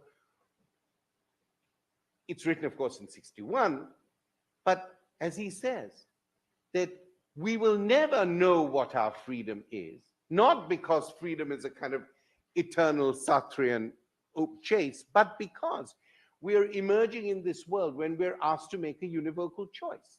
We're said either you join, you're a socialist or you're a free market guy. Either you join America or Russia. How do we actually negotiate our freedom? So it's this kind of aporia, which I think makes it much more complicated than asserting either, and the aporia is also, as I want to say, resonant with the disavowal. I know, but so what? I know, but I don't want to know. I know, but I don't want to accept. So I think that's at least my reading of Fanon. It's not about repression and then revenge. It's not about oppression and then rampant violence. This is where I think Hannah Arendt got him completely wrong in the book on violence. It's a much more nuanced thing. And to go back Professor, to your question about the Sartrean Fanon in Black Skin, White Masks, I tried to make it clear how he is desperately negotiating. The whole book is so processual. Even the passages on, there's a brush with Sartre and then an opposition to Sartre. So these are strategic. I'm not saying he was strategizing, but they're sort of strategic obstacles, and then a way of working around them. That's why I see a kind of chiasma, continually working its way through, and a transvaluation in the Nietzschean sense. So it does seem to me that the question is not that the question of the problem of beginnings, that each time you assemble, then you are disassembled. I don't think that is the case. I think what it is that there is an assemblage. And think of the language, which actually came in Black Skin, White Masks, which came out to me much more strongly this time. It is my job to assemble. It is my job to concretize. But it is to do it in a way different from the structural modalities, the history of progress that I've been forced to occupy. So it seems to me that it's not just that there is this continual whirligig of time, but there's a very specific way of thinking of temporal measures, less than the long history and more than the fleeting moment. And that's why in the work I'm doing now, I'm focusing on the notion, figuratively put, of the diurnal, the daily, the day by day, continual insistence. So there is a determination there. There is a specific, but it may not be one for all time. There is a determination. It may not fit into long histories. It is concrete. It has its implications. It has its capacities. It has its agencies. But what he leaves open is working with historical opacity or ambiguity. And I think, therefore, it's not just revolution or nothing. And I think that he has been misrepresented. It's not repression or liberation. And I think the attraction, as I said at the end of my talk, this is my firm belief, is that people approach him because of the complexities he is actually willing to serve. And I think he's been badly served by Sartre, to tell you the truth. Because in fact, when they asked me to write the introduction, initially I said, no, I'm not going to do it. Why are you kind of, stringing me up? This is a canonical text by Sartre. Anything I write will look like shit compared to it. And, or we continually in the shadow. I hope it's not, but I mean, it may still be in the shadow. I'm not going to do it. I turned it down until they kept coming back to say, no, we wanted to do it. It's rereading Sartre, where I thought the general argument that Sartre was making, the striptease of our humanity, was a very narrow measure for what Fanon is trying to do here. Because the book is written in 1961, it looks in a way at the colonial struggle, anti-colonial struggle. It looks at early nationalism. It is not so different from what Du Bois called the collectivities, are not so different from what he called the quasi-colonial in 1940, if you remember, Du Bois's notion of the metropolitan quasi. He says, the problems of colonization are here in Paris, in New York, in Berlin, etc., etc. I won't. So it seems to me that the book is written looking back or looking at the colonial struggle. It is looking at the immediate incipient national movements, particularly the critique on bureaucracy and administrative reason, very strongly done. But then he raises the question, and I've written that there's a second time frame. What happens after 1989? He's almost proleptically looking at this, because until this whole conflict between, either you're for us or you're against us, either you're in this camp or that, we will never know what our freedom is. That's why I think it's a moving, poignant, and very powerful way of thinking histories in that kind of, not simply in the kind of iterative structure of assemblage and disassemblage, but strategic relocation and positioning. That's helpful. Does that Very helpful? Yeah. No. That's my reading. clarify. But then I've hijacked Fanon. Okay.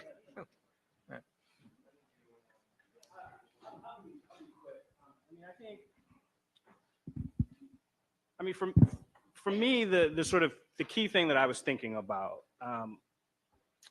was the difference between the psychoanalytic readings in Black Skin, White Masks and the cultural hermeneutics and Wretched of the Earth. That's, to me, what's there's a tension, right? So one of the things I think is extremely elegant about Black Skin, White Mask, in which I try to, when I lecture on it, I try to push over and over again because I think it's really easy to miss it, is that when he's giving these accounts of affective erethism, lactification, right? The idea that we just want to whiten our skin, things like that. He's very subtle, and he says, well, look, there are people who have neuroses. There are people who are going to have various psychological disorders, but in a racist society, they're going to find expression through avenues that have to do with this. So that, we live in a world where stereotype threat is a key explanatory concept because we live in a racist society. If we lived in some small town where there was no concept of race and you were just from a family that everyone thought was stupid, you're from the Johnson family, there would be a Johnson family stereotype threat. It would still probably have a kind of psychological expression, but it wouldn't take the form of race. And I think he's really elegant about doing that and say, there's some things race will exacerbate, there's some things it'll color. And so when we have these guys who become homicidal to whites, Eldridge Cleaver, I mean, I think is a great case of somebody probably a psychopath, and it finds expression in this way where he targets white women, right? But that's different than saying, which I think he's often taken as saying, is that, the society produces inevitably a bunch of incredibly pathological Negroes that love white women, and first chance they get, they'll snatch them out of their perch above the society. I think it's very different. Now, when you turn to Wretched, which I think is much more troubling, is that he just breezes through this complicated anthropology of Africa. It's not even just Algeria or the people he knows in the rural parts. He's like, man, all of these things share this common repressive impulse. And, I could confidently weigh in on that. And it explains why, and there's an intuitive plausibility to it. You watch crump dancing or like really aggressive Afro modern dance. You're like, man, these people are trying to work off something. Right? It seems plausible. When Stokely Carmichael gets up in Baltimore City and says, y'all will cut any Negro that steps on your shoes, he gets applause because people think they see. But my view is that he actually would be better served being more like the psychoanalyst we had in Black Skin, White Mask, who says, well, look, in a society where people are not sure that violence against them is going to be policed, dealt with in a kind of way that they think is fair, adjudicated in a regular processual manner, they're likely to take violence into their own hands. When you have to maintain a reputation amongst a small community that's segregated, because people will use you as a kind of predation, because it's a society, it's a part of the society that's suffering from material deprivation, you might have to resort to violence. Now, because we live in a racist society, these things get taken up in certain ways and they might have certain inflections. I might use the N-word when I rob you, but that doesn't mean that's coming from some place of deep abjection that explains all of it. Maybe it explains part of it. Maybe it explains the particular note of the expression. And so that's all I'm saying, is that I just want a critique of that kind of totalizing explanation that I don't think he has in his other work. I don't think it's in Dying Colonialism. I don't think it's in Black Skin, White Mask. I think it's in that part of Wretched of the Earth. And I think Black Power seizes on that because they get that before they get anything else, right? That's translated and then the other stuff comes, but that's already in everybody's mind. And you get the arguments worked up till they become basically gospel. We all, there's no one in this room who this is the first day they've heard the term black on black crime. You know what I'm saying? That's a widespread, extremely popular notion that people act as if it has explanatory import.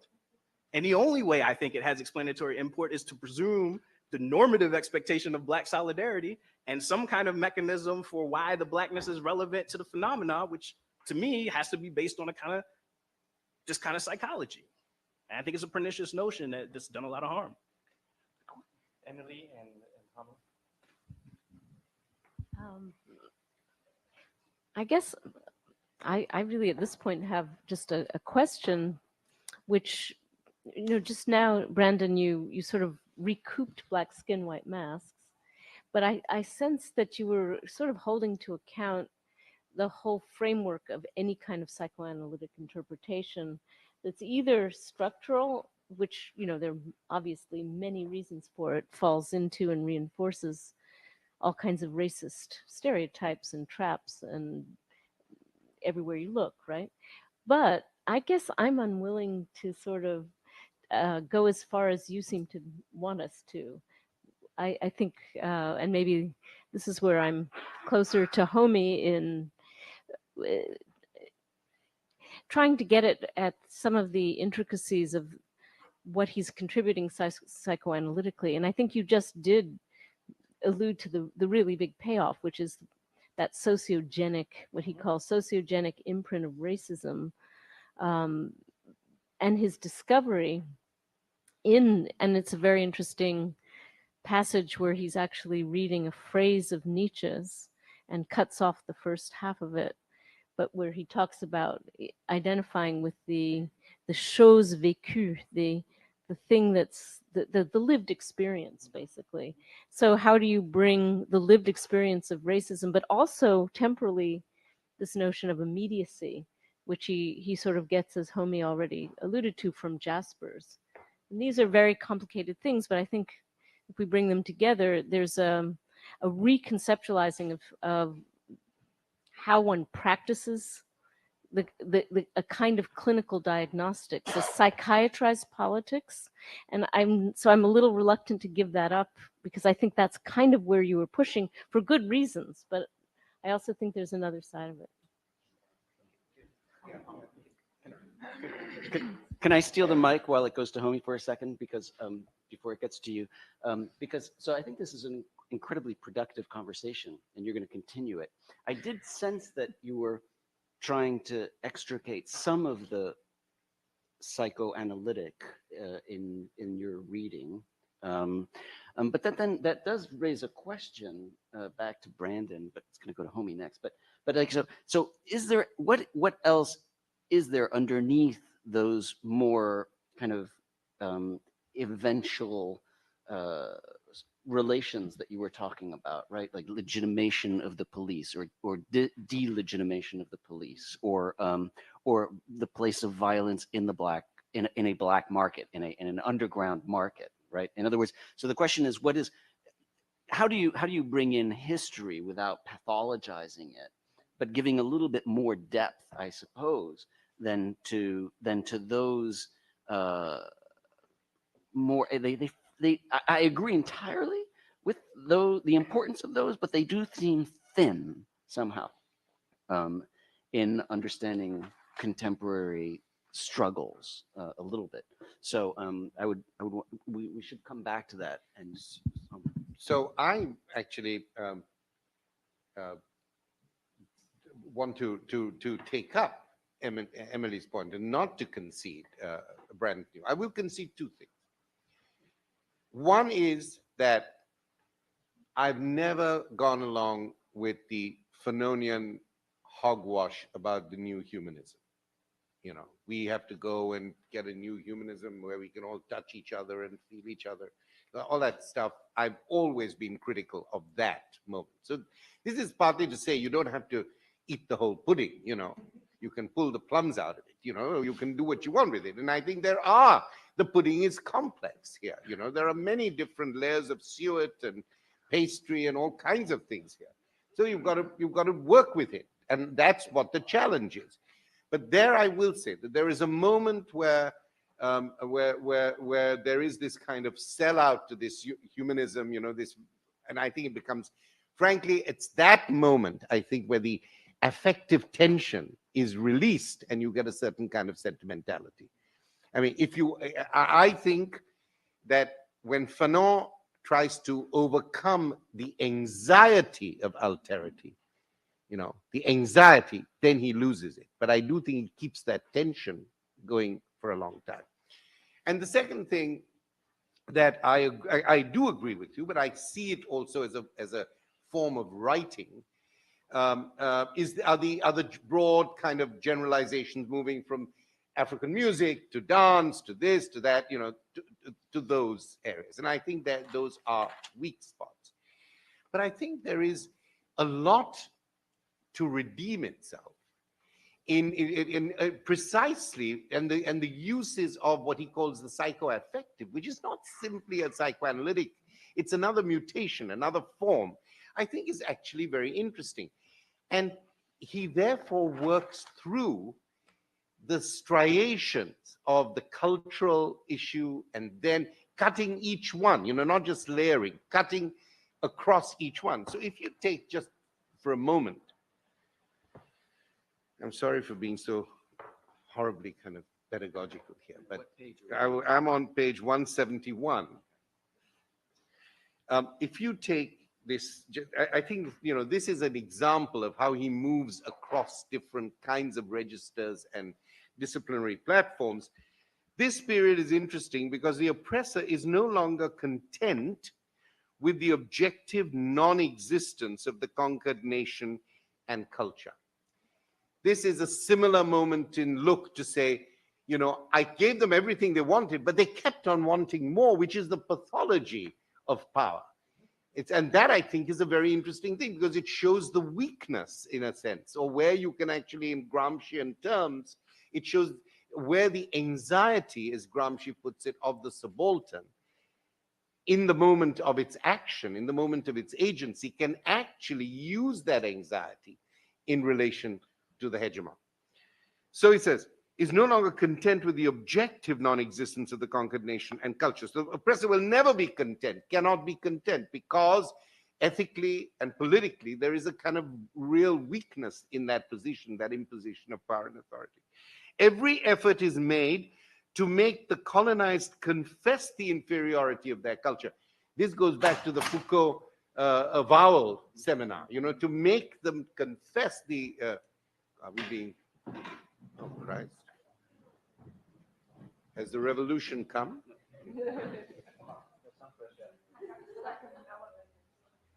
Okay, sorry. So every effort is made to make the colonized confess themselves, to avow. And this is where disavowal comes in, that their disavowal is based on an avowal. The inferiority of the culture now reduced to a set of instinctive responses, which he himself sometimes falls foul of, but is able to see, to acknowledge the unreality of their nation, their collectivity. There doesn't have to be a nation. In the last extreme, to admit the disorganized, half-finished nature of their own biological makeup. Interesting, half-finished. You know, so it's always about this partial area. Now, this partiality, this thing that is never complete, the avowal and the disavowal working together. This, I believe, is the real complexity. Now, the fact that the complexity gets washed out in the various examples you show in the Black Power movement, I think that's a weak reading. That's not a strong reading or, you know, of Fanon. And therefore, I would like to put a break between the two things. I would like to say, okay, in a certain historical moment, why is it easy to pull certain things out of Fanon and not to see the complexity? But I wouldn't do it the other way and say, somehow, if you see what these people in the Black Power movement have done, you then can feed it back into a critique of Fanon in the way in which you suggested. So I have some problems with that.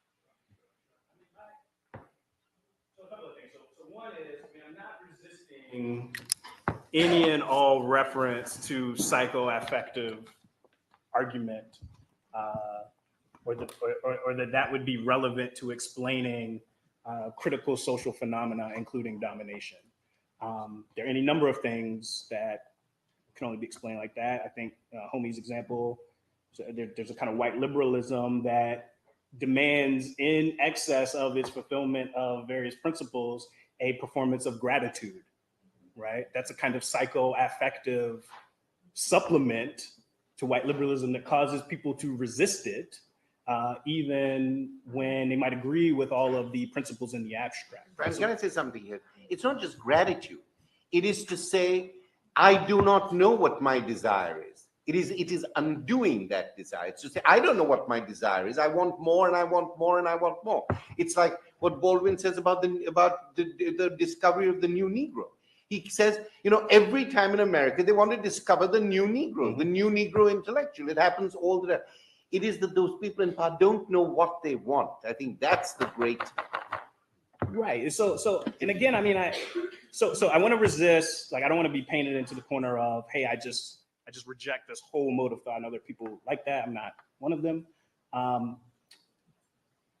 I think that your own examples underscore, which is why I had that sort of long prologue talking about Bob's work, which is that I think we all take up Fanon in the contemporary academy to critique white racism and colonialist fantasy and white supremacy, forms of colonial domination, Eurocentrism. And I think the subtlety on those registers far exceeds the kind of subtlety that he shows when he's referencing the kind of Pan-Africanist movements, Black movements, with the exception of negritude. I think he thinks a lot about negritude, but Black expressive culture. I just think he doesn't devote the same kind of energy, careful, thoughtful critique, precision to those questions. And it's precisely the kind of example that you use, right? So let's unpack the example of, not only do we want, we're not content with eliminating this nation. We want them to confess the inferiority of our culture. So what is that, right? What is that drive? What is that desire? Is it an affirmation of status, an affirmation of a kind of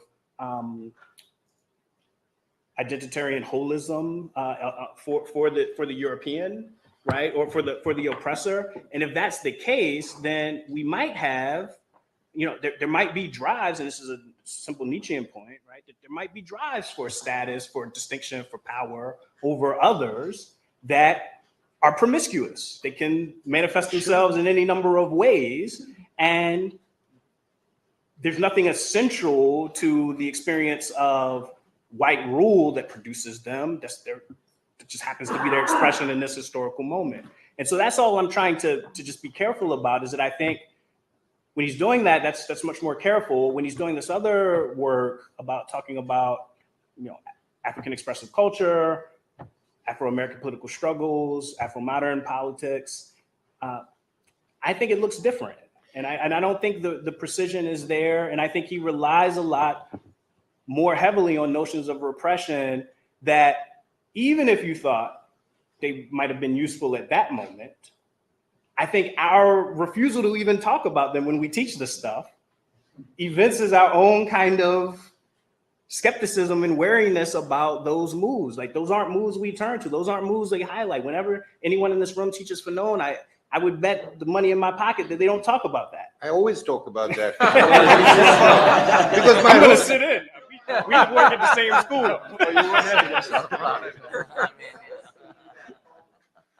I think that Fanon is only useful to talk about white racism.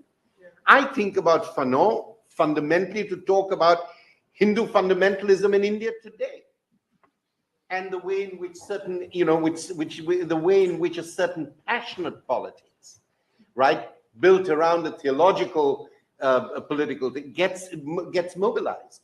So I think I think you stopped too soon. I think Fanon is translatable because of his interest in, just in one case, in ambiguity, but because of this kind of partiality, even in that passage. It's always about the partially. Yeah. Well, I think we're just moving too quickly between. So I'm making a specific argument about the repression hypothesis and the particular form it takes. Now, I'm not making a totalizing argument about Fanon as such. There are lots of things that I think are really powerful about it. The turn to the lumpen, I think, has some useful and really interesting, exciting things. I think the turn to psychoaffective parts and the explanation of racist ideology is crucial. I think some of the stuff about the phenomenology of lived experience is really, really useful. I mean, it's not that I think, hey, we should just, it's not like an against Fanon as such, just like baseline. Can I just say Sure, something? I do think, though, that you're onto something about, testing out and getting, really into the fine grain of when these lived experience ideas start to sediment and become tools of, say, psychologists who are diagnosing crime. I thought that was super convincing that you were arguing there. But where I'm still, but then I would contrast to that, say, the appendix or the last chapter where he's going through the case histories of all the Algerian prisoners. And there's an incredibly sophisticated analysis of how traumas work.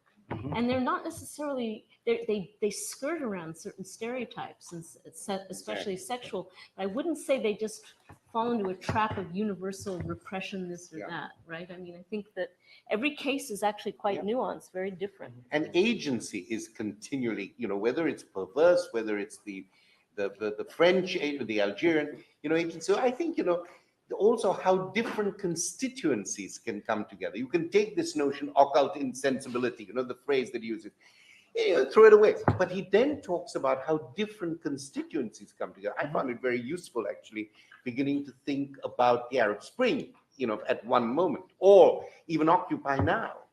And so I'm not suggesting that you are, I think I disagree with you, and this notion of blanket notion of repression. As I tried to say, I think it's a more complex notion of disavowal. There are different kinds of strategies. I disagree with you on that. But that there are forms of generalization about certain issues. Humanism, I think, is one of them. It's clear that that is true. But I do think that the translation of him, the caricature, or I think, or the simplification, cannot simply be a critique of him. I think it's a critique of, or an explanation of a moment in which certain things get taken up, the way in which, as you say, you keep on talking, the way in which the academy might make people read in one way or read certain things and not others, the version of psychoanalysis as a kind of psychology, which is the third deformation. I mean, I think these are the, I would just say it needs much more sifting out, because I think there is a lot there that is contradictory, but I think out of the contradictions, there is great productivity. Thank you. Steffi, you wanted to say something? Yes, if I can. First of all, I want to thank all three of you, actually four, because Bob intervened as well, because I've been the last couple of months at least in a terrible funk. Psychologically, last not musically, and this conversation really feels good. So I want to talk about Black Power, but inevitably, given this conversation to get there, I think that I would like to open a certain window in the discussion about psychoanalysis. One of the things that I think is very important in Homi's presentation is the way, Homi, that you use the trope translation, and not just in your comments now, in the presentation, and alluding to a certain kind of transformative capacity at the moment of interpellation, so that interpellation doesn't actually find its end. It's not resistance to interpellation or defiance. It's a kind of almost sort of misplacement of it.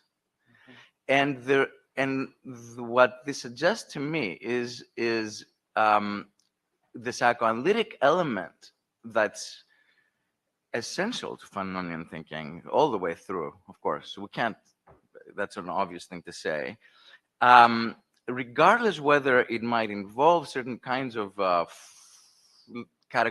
categories or even technical notions. Obviously, the repression hypothesis is a technical notion. In essence, it is really about subjectivity and about I would actually say sort of a poetic subjectivity, a subjectivity that is, of course, we know that it's riveted from psychoanalytic thinking. We know that. We know that it is difficult to be bounded. We know that it is contradictory, internally contradictory. We know all that stuff.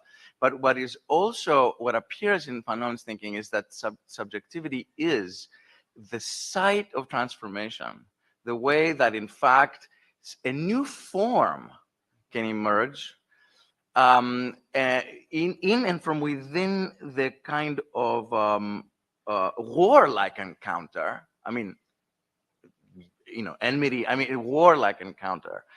And a translation in that sense means literally kind of moving from this place to another place.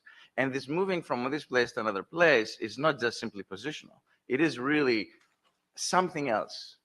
Now, this is really crucial to the way what you broadly call Black Power, I think is also, I don't know to what extent it would be entirely clear to them, but their practice from late Malcolm all the way to the sort of Panther movement and then Stokely and so on suggests a kind of poetics. And this has been discussed a lot, really. I'm not actually saying something that's that new. A certain kind of performativity of a kind of subjectivity that is anxious, perhaps even desperate, but certainly agonistically engaged with getting out of the bipolar, as it were, game. So that's a certain kind of philosophical framework that I'm not being a referee here, because I do think the disagreement is quite fair, but that I would suggest you would include in the psychoanalytic reading, Brendan. Now, there is also a historical component, which we all know. It was not discussed, but it must be discussed. And this is really a kind of, a kind of Bandung or sort of post-Bandung sensibility, which is utterly evident in the discussion about the national and the international that Homi said, national consciousness, non-nationalism, etc. And which is absolutely the case in the way that Black Power thinking, that's also obvious, again, going down the line, Malcolm and so on. Now, this is where I think I have to disagree with you, Homi, on this issue of humanism.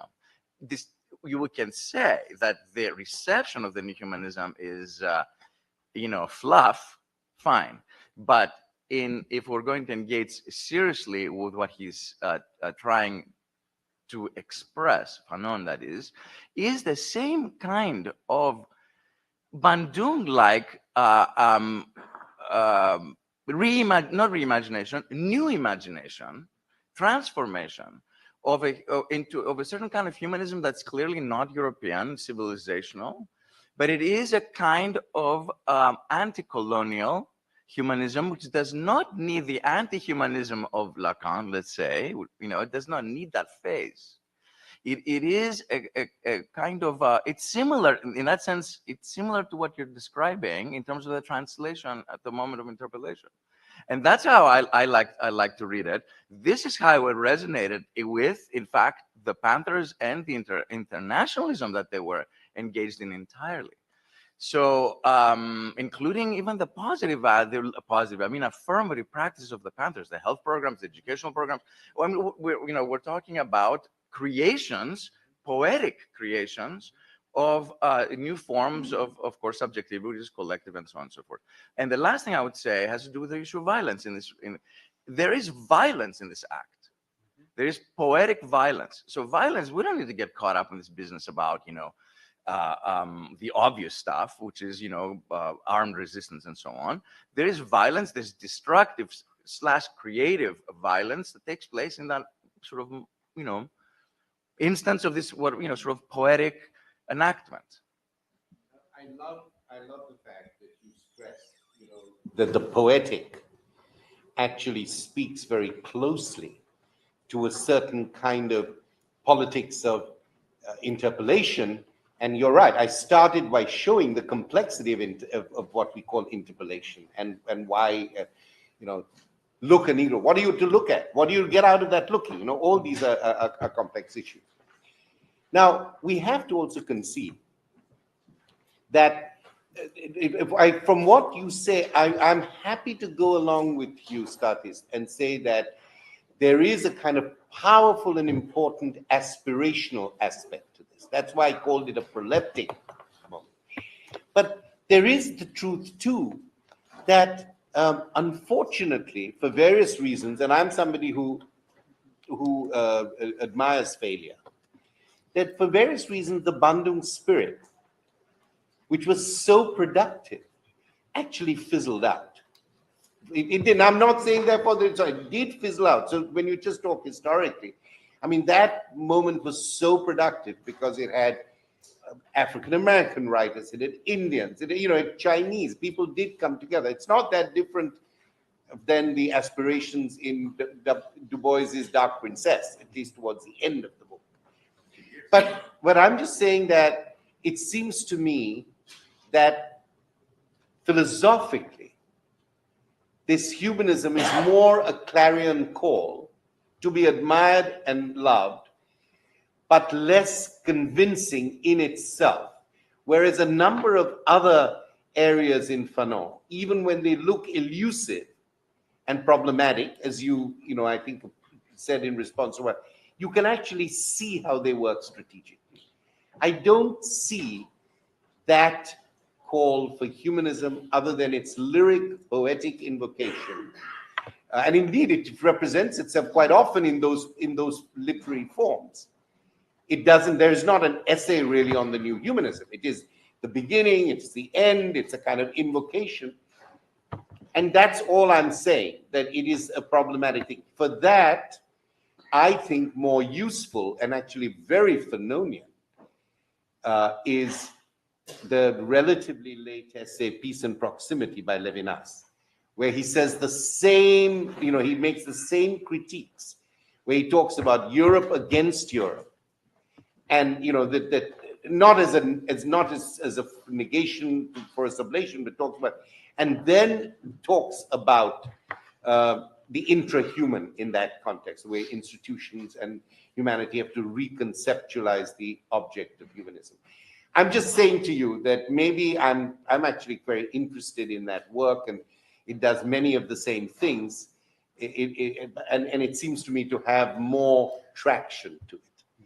It is not the instinct, it is not the value that I just, it's just the question of traction in terms of justice, in terms of institutions of power. These things in an equally poetic way, in Peace and Proximity, I think, are delivered. So maybe, I just want to say that. But otherwise, I'm very much in agreement. The only thing I'd add, I think, is that, Césaire plays a big role in this particular conversation with the poetics, and is so full in, black skins. And then, of course, the problems that Fanon had with, departementalisation and all of that really changes, and you see the difference, right? Although, the negritude, right, comes right. This is, to be really brief, this is partly what I'm trying to get at with just posing the question about the relationship to all of these kind of clarion call philosophical moments, these genuflections to humanism and the politics, right? So not to dissociate poetics and politics at all, right? I've written on the I know. I've written exactly on this Panther question precisely. I agree with you wholeheartedly. And I think what I was referencing in this about these, these are just like regular citizens acting like diplomats, right? To seize the mantle of diplomacy from states and act on behalf of revolutionary movements, student groups, oppressed populations is a kind of violence. It transgresses the prerogatives of the state. But the question about the relationship to politics is, I think, important because for Fanon, I think a lot of the new humanism has to be worked out through the praxis of revolutionary struggle, right? And his experience of moving around the world across racial lines, religious lines, and being accepted as a fellow in struggle, right? I think did give him a kind of aspiration that this shared project might generate a new humanism, right? It's that kind of praxis, that's the Marxist moment. What I think is jarring for me is that if his relationship to these various cultural formations is one that treats them as expressions of repression, then those materials are now off limits for the reconstruction of a humanism unless they get kind of moved through like the veil to serve a kind of actual revolutionary purpose, right? So they become instrumentalized like the veil and dying colonialism. I mean, and we know, right? We know his resistance to the blues. We know his resistance to trying to work out any kind of salvageable notion for negritude, right? And so my question is not to defend negritude. My question is not to be a cultural nationalist by any means, but it is to say, well, you know, where's the new humanism coming from? For those of us who still have a Du Boisian, In essence, vision, from is that- nothing. right? That's the, I mean, that's the Sartrean piece. I of mean, it to doesn't me. have to be existentialist, however. I mean, it comes from the shards that colonialism has left behind, but not looking to try to find an essence in those shards. I mean, this is really the way I understand the thinking in Wretched of the Earth. Right at the point where, on the one hand, he elevates national consciousness and critiques nationalism simultaneously. I mean, you said it perfectly. I mean, it's basically international. The essence to think that here's a He cultural is in a resources revolution. to Sorry, I'll say this one thing. In a revolutionary moment that he's in, where he's fighting for people other than his own. This is really important, right? Because he actually thinks that this struggle is for all people who have been under colonial rule. Okay, at that point, essence, you know, the essence of the past, it's a kind of it's a terrible ruse. That's what he's saying. And he's saying, face the fragments, the fact we are broken. This is not repression. We're completely broken. It's not that we're broken and we have kept it under.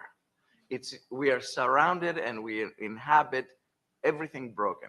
From that we create. But that's his humanism. Yeah. That is precisely his humanism. That's precisely the moment Yeah, where that's he right. actually appears to be in the mode of a neo-humanism. This is precisely the moment of a struggle which is not his own. It is a struggle which comes from he's a Martinique. I mean, he's from Martinique. He's not from Africa, right? He is not an Indian, right?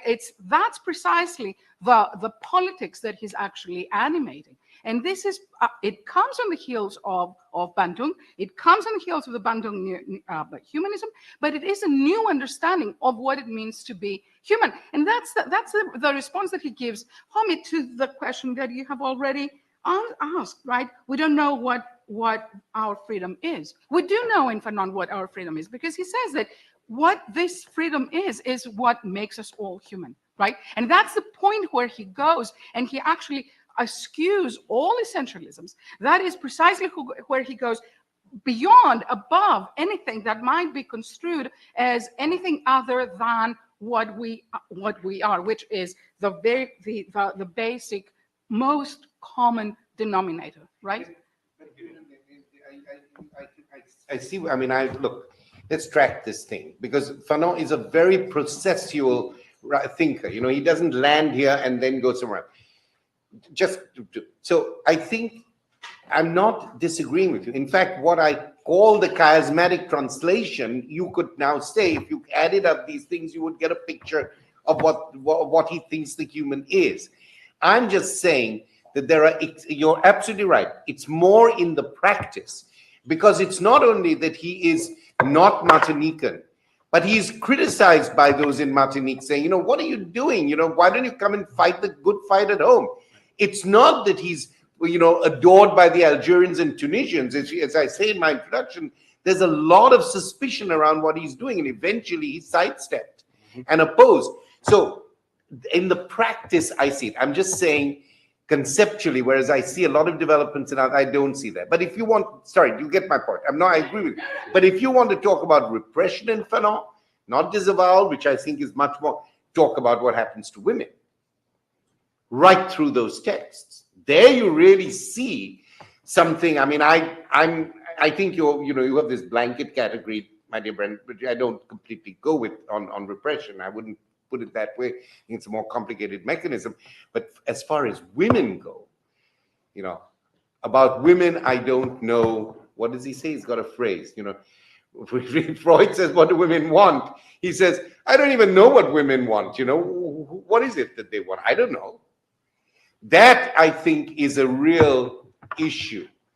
And if we do something at Harvard on Fanon, I want to do it from that, being an Apoie, being somebody who, I want to do it from that perspective, because I think that opens up a lot of things to do with sexuality.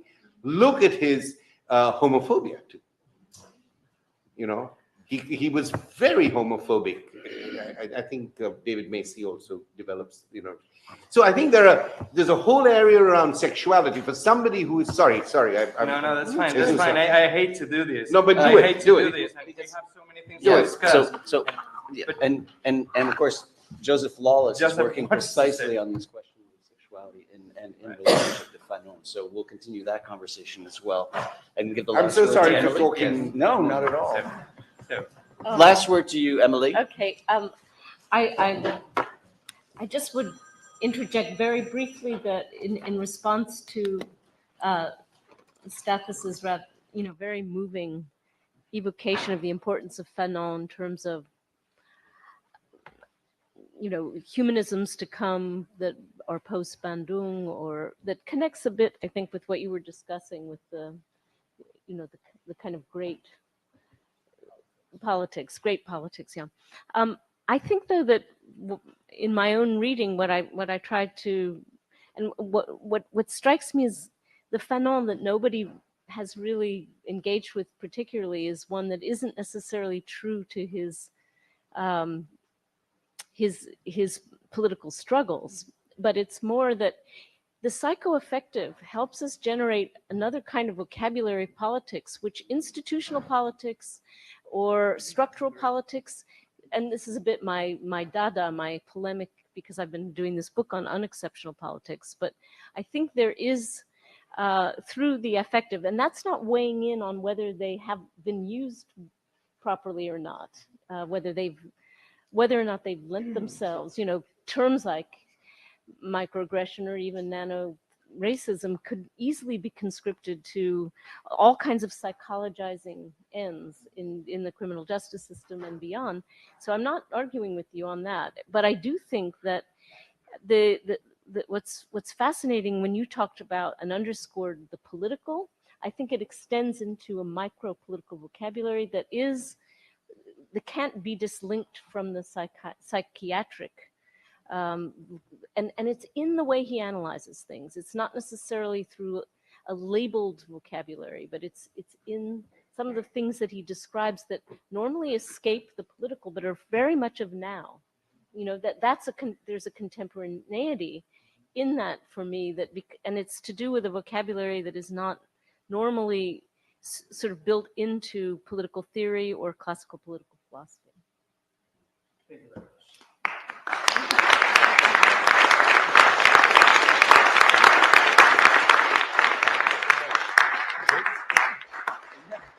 Okay, so we invite you all to join us tomorrow at 2 p.m. for a conversation about Keely McBride's book, Mr. Mother Country. We really thank our speakers today.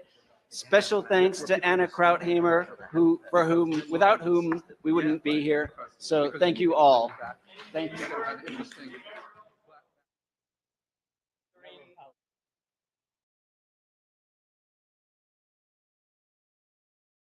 Tomadas